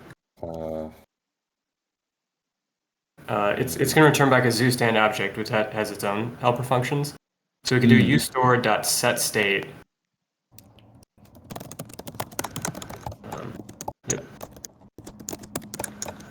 And our key, basically. So it's going to pass in the entire current value first. So basically, we want to write a function inside of this that will catch the current value. So we can do like perfect. And then like current.svgs dot. Or I guess we want to use the square bracket syntax. Yeah, exactly.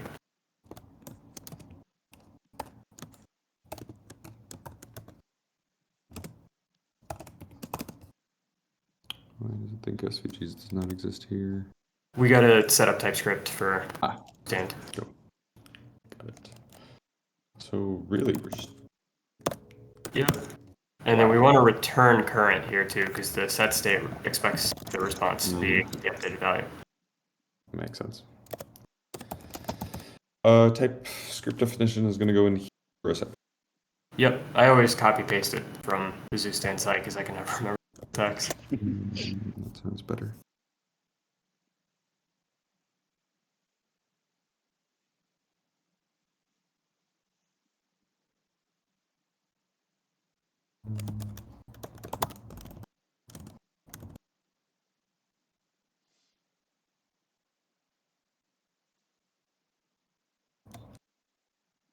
Yeah. There you go. Yeah, Yeah, that was right there where the bear state is. Mm-hmm. So, do we want the type or interface one? What's the difference? interchangeable. They'll do the exact same thing. Okay.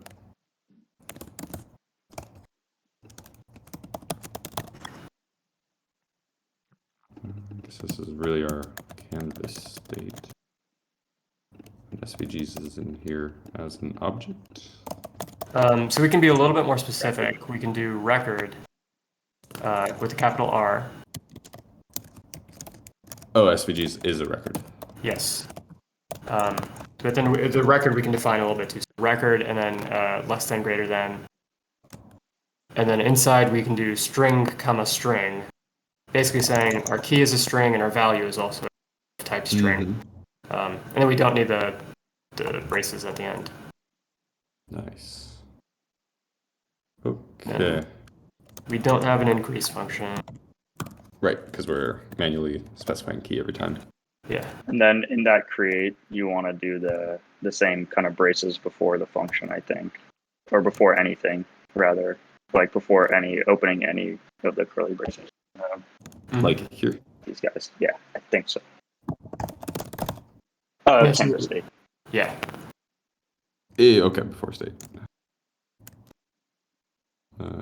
It's a canvas state. Canvas state. Oh, you sorry, had it in the sorry. right place, but just use that definition because you're kind of specifying the state that you want to use.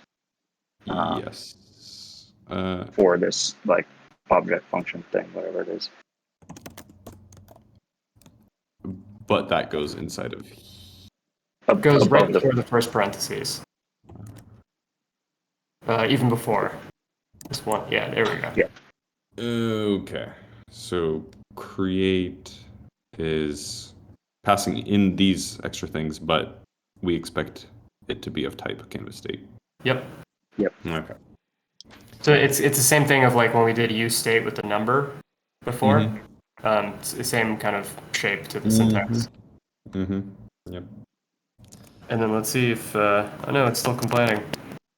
What are you complaining about? Oh, it's a different thing now. Undefined. Who's undefined? Does it want a question mark? Is SVG possibly undefined? Like our return. Oh. Oh yeah, it would be. No, that's there. Well, it might be undefined because if you look, you see how we're doing canvas_ref.current question mark? Yes. If canvas_ref.current doesn't exist, it's going to cancel out at that point and then just return undefined. So what we could do at the top of the function, like before or after our log, is just say if not canvas_ref.current, just return like nothing.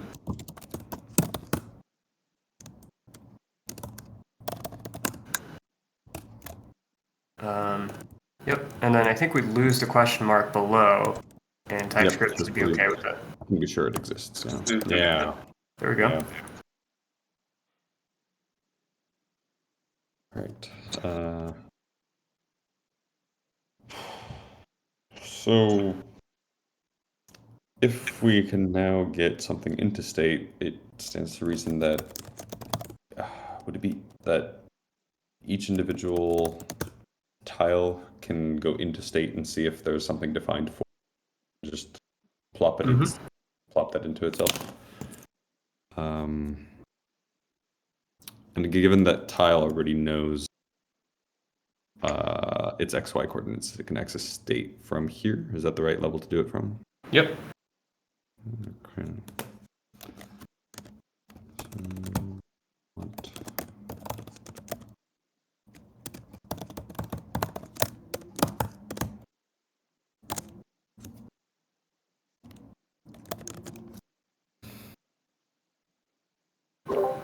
So this is all one big div. So we can try and grab the SVG before our return statement from the useStore hook.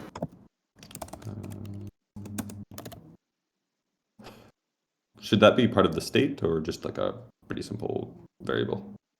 Just a variable because we're going to use a hook. So state management stuff is going to be handled for us. So useStore, the syntax here is like state equals arrow inside the parentheses. State. And then we can do state.svgs dot, or sorry, yeah.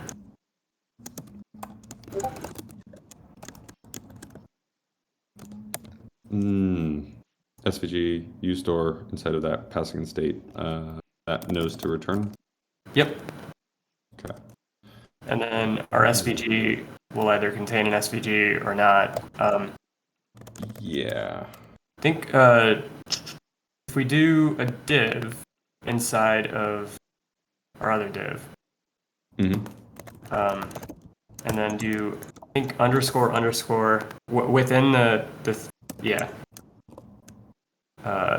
with the space. Sorry. Dangerously set inner HTML, I think is what it's called. That's great. Equals. Yeah, this seems sketchy. Parentheses. No, sorry. Curly braces. Right. And then I think another curly braces, and then the underscore. I think I got the underscores in the wrong place. Okay. I really don't want people doing this unless they know what they're doing, but I think we know what we're doing here. Dude, someone's gonna inject some crazy ass SVG. You're gonna have JavaScript in it. Let me find the actual syntax here. Sorry. Yeah, all good. This is all like dark magic. So another brace is in there because we're defining an object, and then underscore HTML as the key within the and then SVG I think is the value. Think that should do it. That is quite the mouthful. Okay. Do we still need to do a conditional check?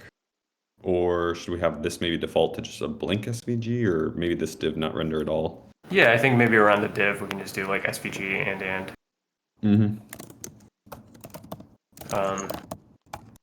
And then I'll just the style. I think at the bottom is usually good. Yeah, that's right.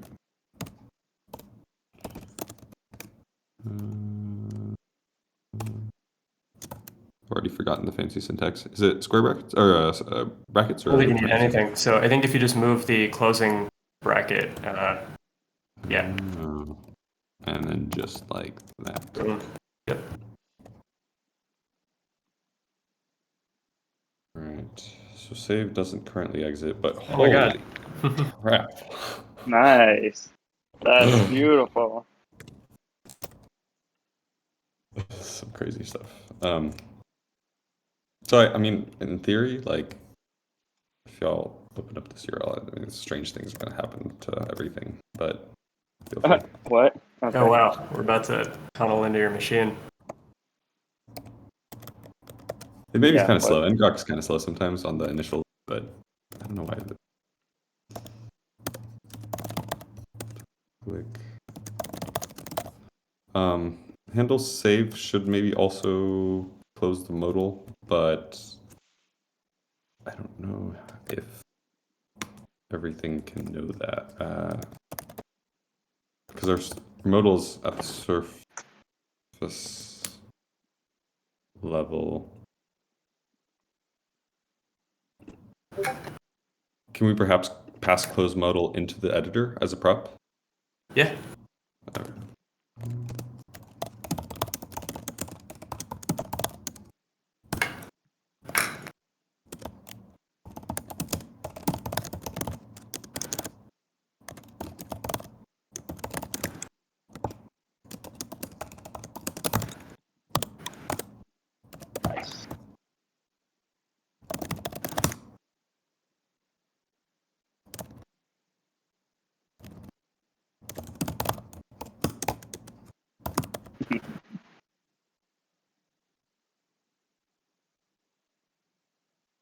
Ha ha ha. It's blowing my mind that this is working. Like, yeah, well.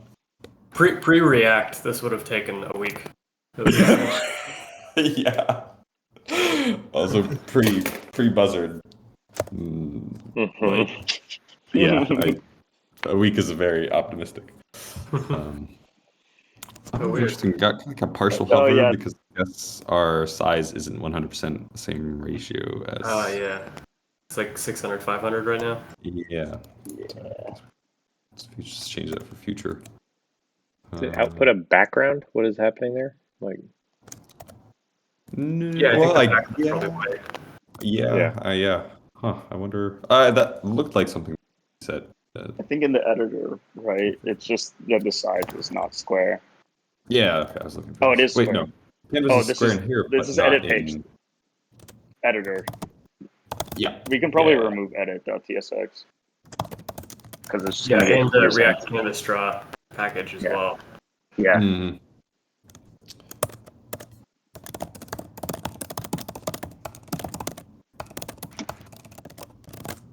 You can might be remove Probably. instead of uninstall.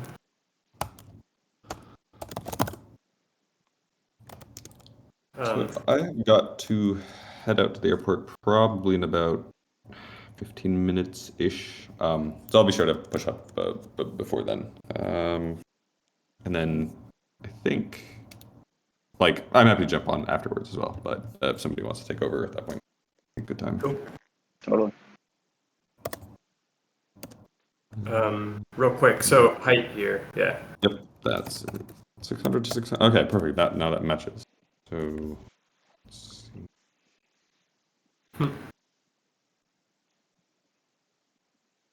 Yeah, that looks pretty proportioned. Yep. We've got the the legacy tiles here.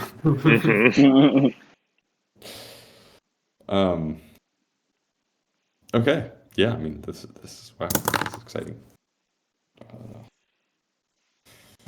got some doodle tile. Yeah.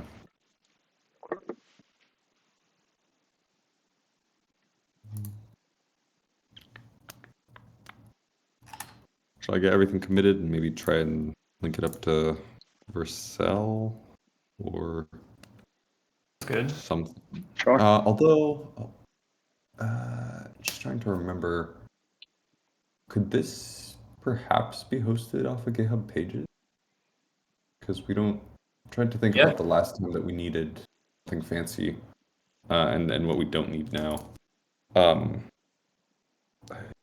Because I have that outstanding PR that should add that functionality, assuming nothing else has changed in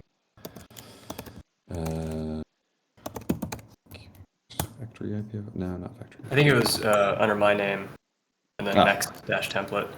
Yeah, that sounds right.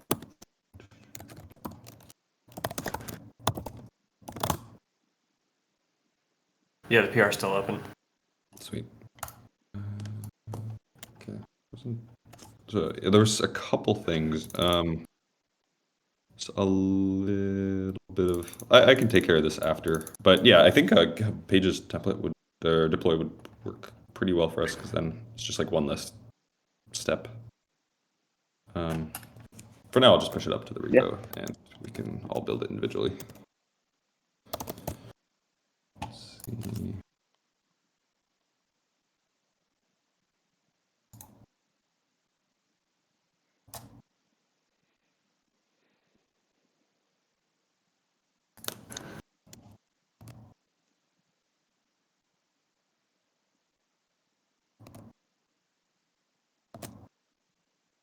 This is going to be a very large commit. I apologize.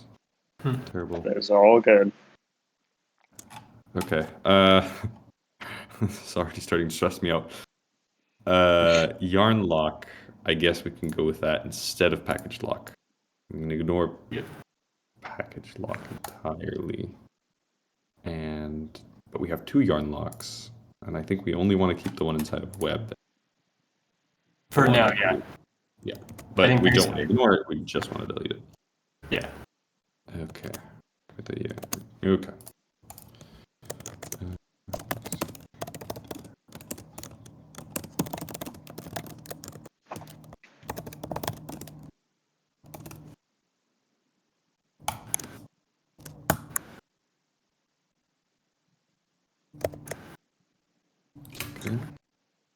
Sweet.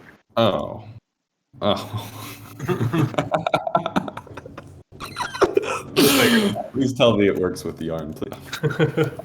It should. Yeah. Because the GitHub actions are basically just like little Linux VMs that you can do anything in. Yeah, Yarn's true. pretty- So yeah, if we need to unwrap it, then it should be okay. Yeah. Let's see, files changed. We're going to need deploy that YAML.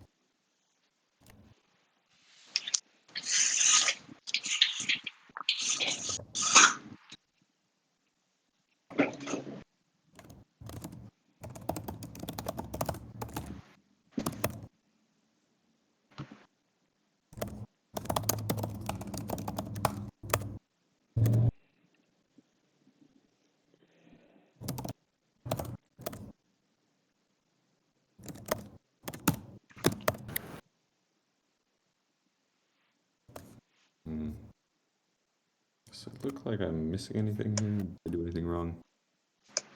Don't think there was much that needed to be edited in here. We'll still need our deploy key and stuff. The instructions for getting that here.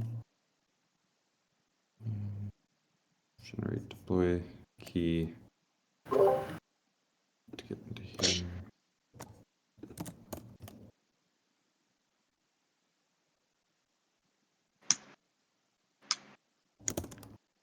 Remember private keys.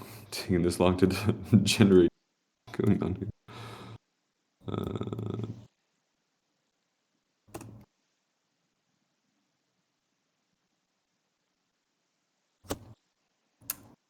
I guess maybe I want to do this as buzzarddev at email and GitHub account. I don't know if I guess if it's fine if it's tied to a user, maybe. Let's see.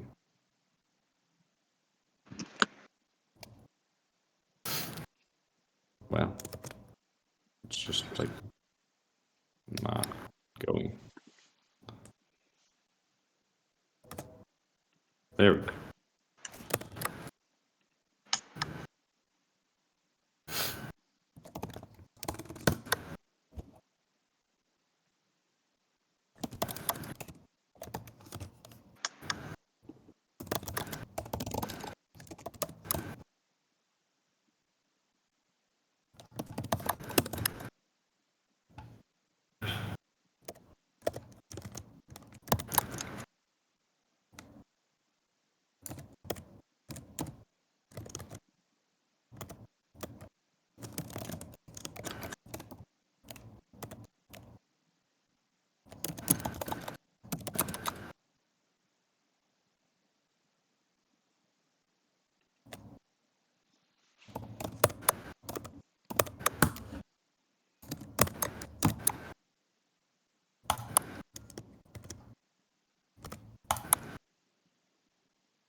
Pause here to avoid.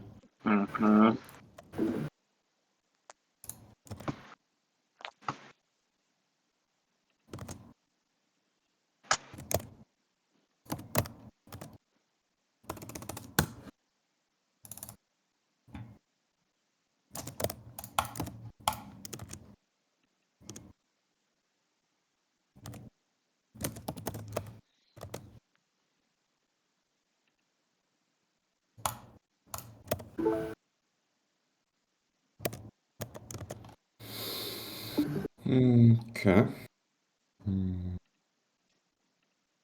Oh, and we want a GitHub Pages branch. Although, I think we could also just manually double check.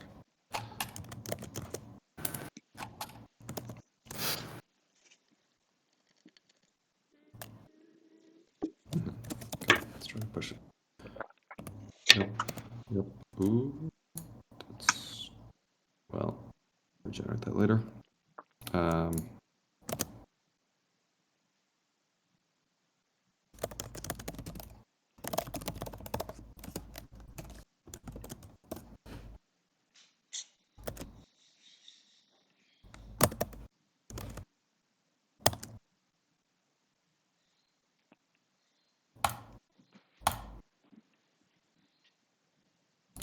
Maybe this should be, no, okay.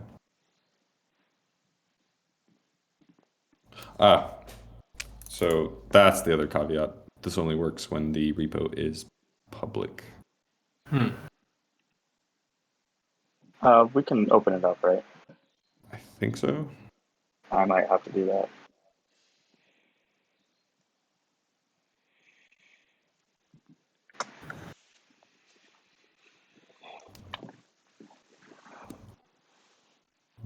Change visibility. Looks like I might be able to. Public.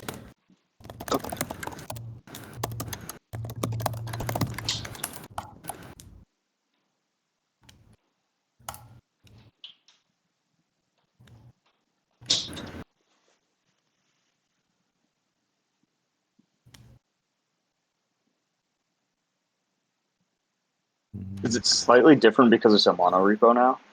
That's what I'm thinking. This root directory might be what's confused. One thing. Yeah, because it's like, well, let's see what.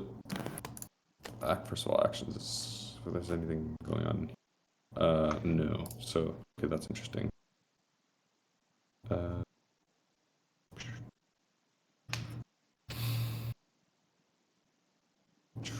Yanking it a small bit.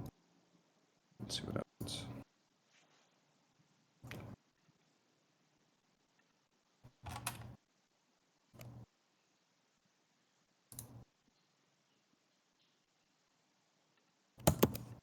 I never know what to edit that's not going to get like automated.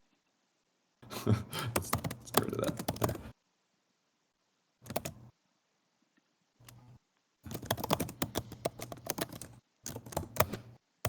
So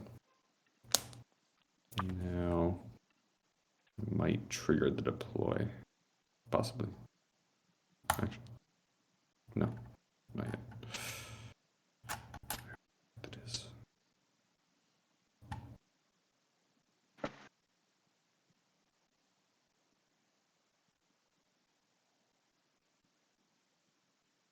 Site is published, but nothing is published.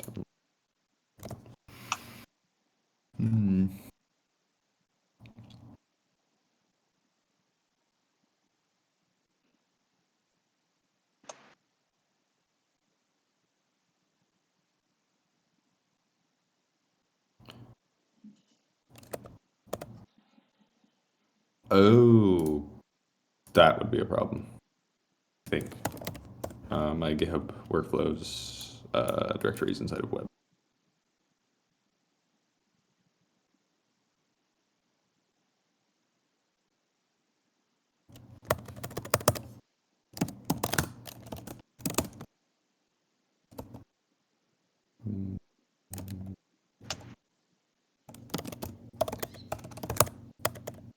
Yeah.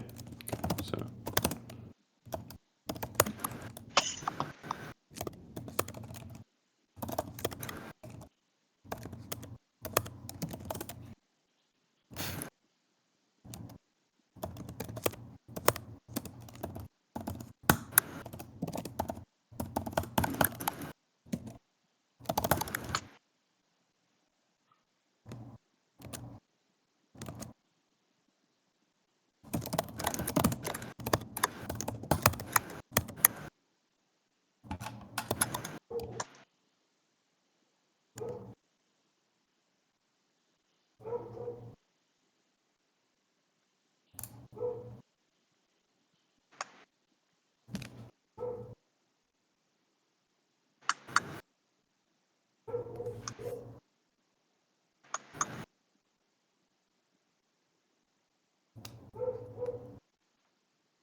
Okay.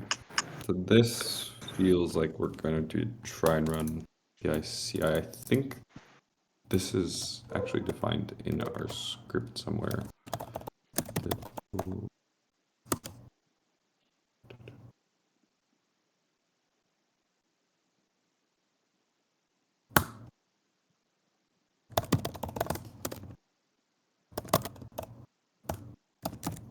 Yeah. So I think here all we would want yarn install, but that was directory level. Yeah, that This is makes the part that might take some futzing to get working, because I think it should work because we have like of where we're building this, but I'm not totally clear on like whether we would like maybe a cd into packages web and then yarn install. Not even sure if like what directory we're at now, but presumably we're at root. So yeah. let's try it. But This is real quick, Yeah. line 33. I think we should change that to yarn.lock. Yeah. Just make sure there's no other references in. There is Yarn.lock.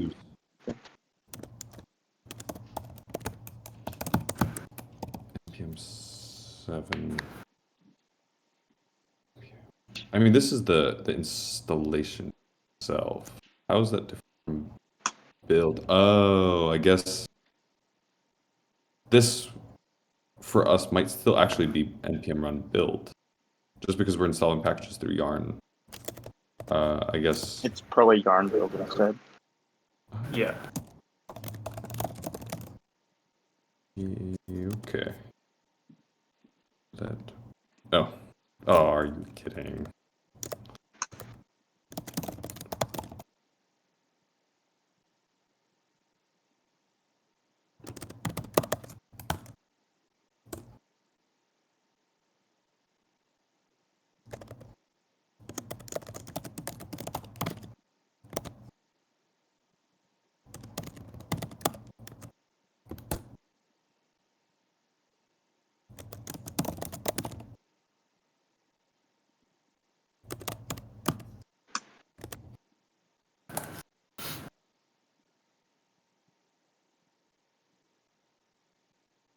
Okay.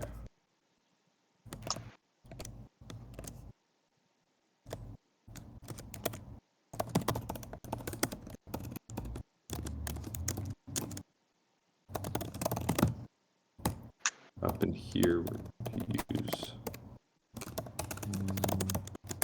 just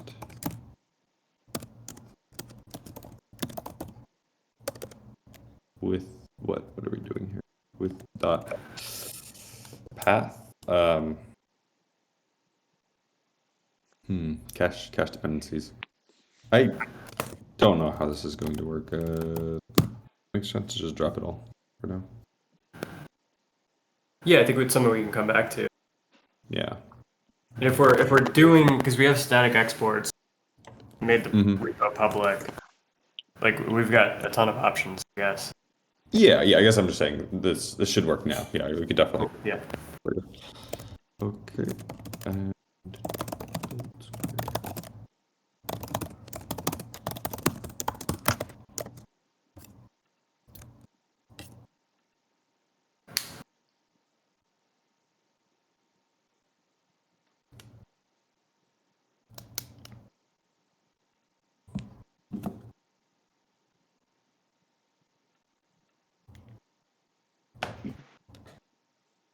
This is such an interesting flow. yeah, the lines between VM code and hosting is like getting blurrier and blurrier. Was it any yarn run build? No. Find it. There might not be a build script. I think we got a CD into packages web before that happened. Just trying to yarn build.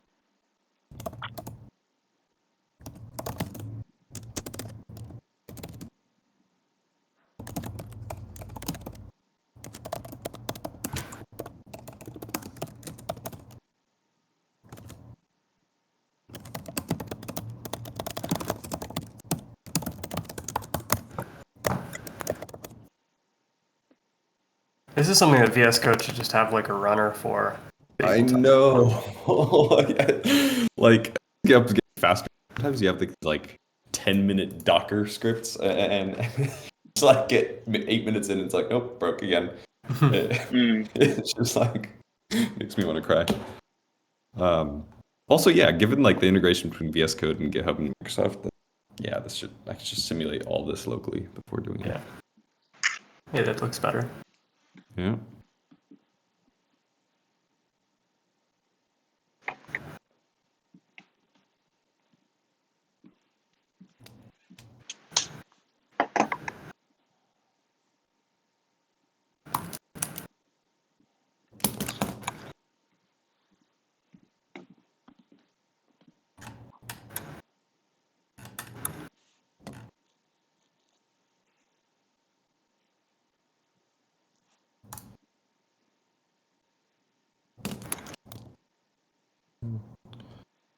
Give this a moment. Usually it's not instant, but there's still curious like where it actually spit out resources to at what level. Let's see. I can't actually. Oh, let's run deploy.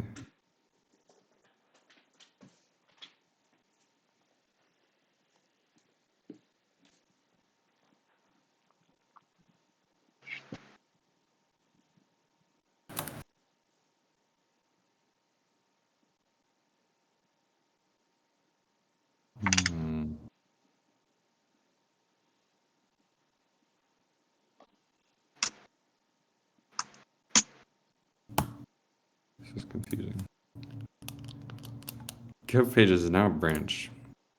Can't make a pull request for it because there's nothing different on it besides maybe an empty file.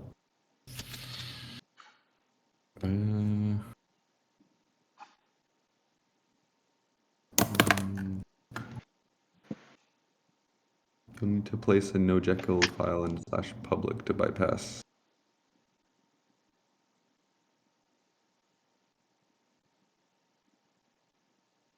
Oh, okay.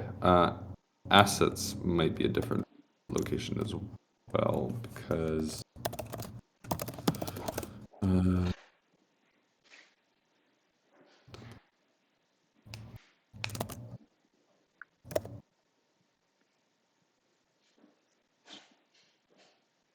after building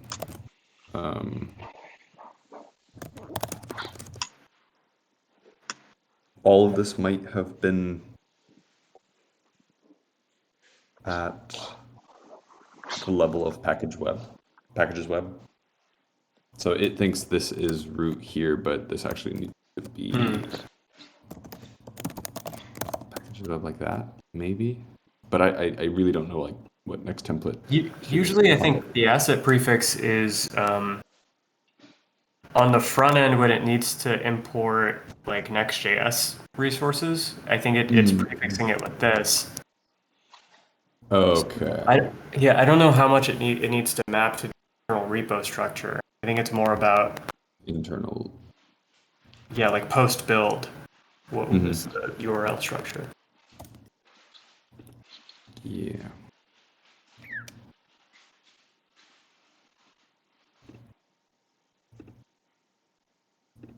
Let's look here again.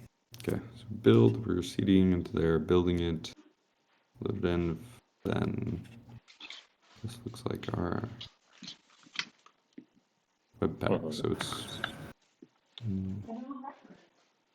root /app. And You're right up in there.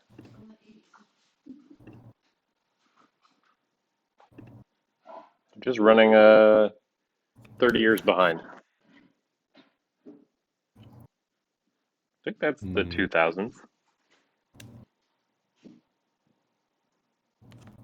I need to bang on this one for a bit.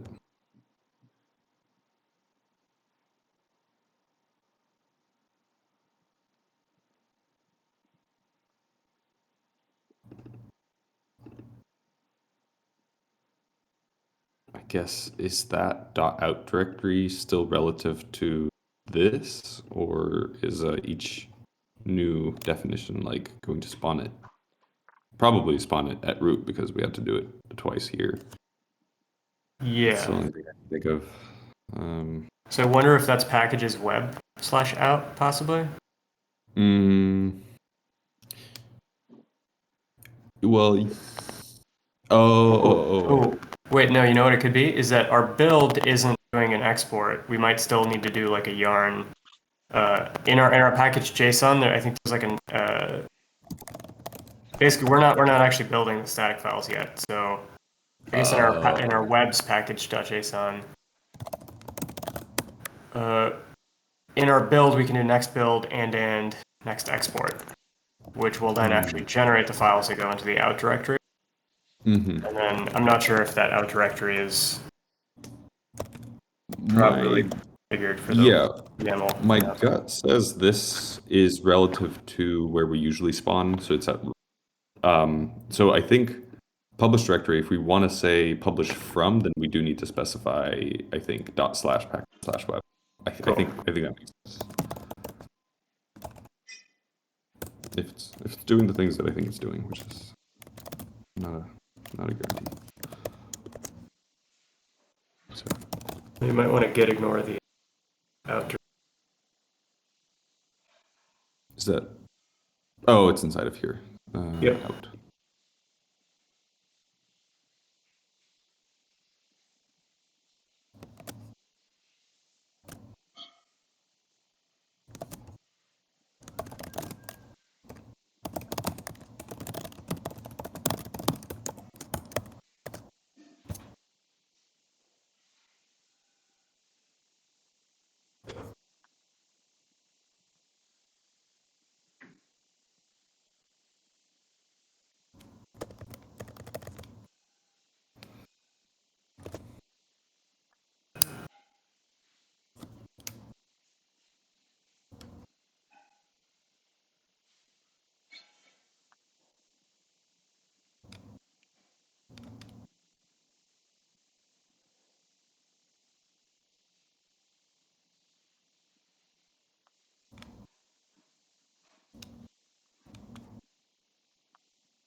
Branch is still empty.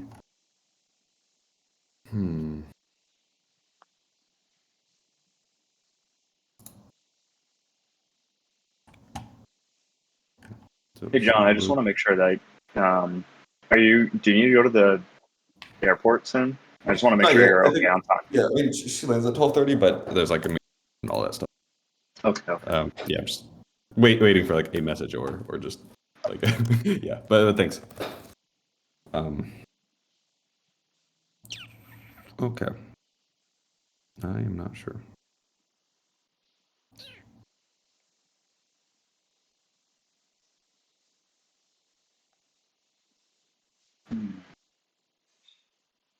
What happens when you run yarn build on your own machine? Let's find out. Is out the proper directory? I just want to make sure I didn't follow quite. Yeah, let's kind of simulate what's happening here. So this step we want to check out. Yes, use node, use yarns, go cd packages web and yarn install. Okay, now we reset to root because it's for the next one. Do cd packages web and yarn build. So yeah, where is that going? Written to /packages/web/out. And finally, for our deploy, we can kind of take a look at what actions GitHub Pages is doing.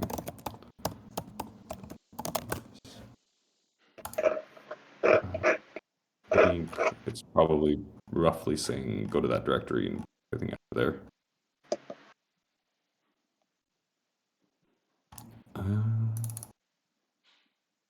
There's that if statement that we don't have here, which is curious. I guess I wonder if we ever specify GitHub pages as a branch. I don't think we do. It's okay. So yeah, I guess output is in web/out, and then we need to tell this script to look into that directory and pull it back out, I think. The curious thing here is like, you can tell it one of two directories only, select folder / and /docs. Which we don't have a docs anywhere. No. Well, no, yeah, so I think it's more of like a hard code set that they give you Yeah. for some reason. But why those two and optionally? Oh. So it's a branch or a folder, if I understand this correctly. What happens when we do that? And then try it and rerun the build.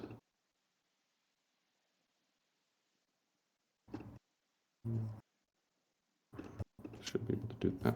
Jobs. Let's see. Even though GitHub a branch is empty, but there was that like no Jekyll, which might be doing something. A bit rude, Rube Goldbergy.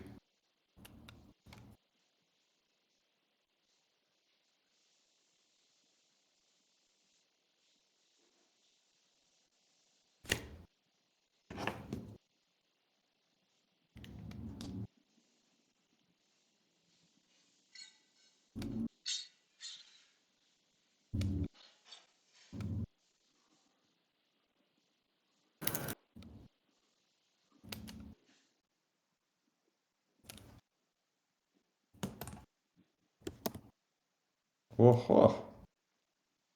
Nice. Awesome. Boot. Sweet. Thank you, John. That's great. Yeah, thanks. Yeah. No problem. Okay, I think I'm gonna hop off for now, but Cool. be around in a bit. Awesome. Sweet. And I pushed up everything, right? Yeah, cool. Everything should be working. You have access to the repo. Cool. Just don't make sure I'm not locking anything out. Alrighty, back in a bit. Bye. All right. Yeah. Cool. See you in a little bit. Bye, John. I might hop off and for a little bit and just eat some lunch and then come back for like 20-30 Yeah. minutes. Cool. May stop I mean, should we all the. just break? Yeah, I So, think like, that's one? good. 1:30? Yeah, that makes sense.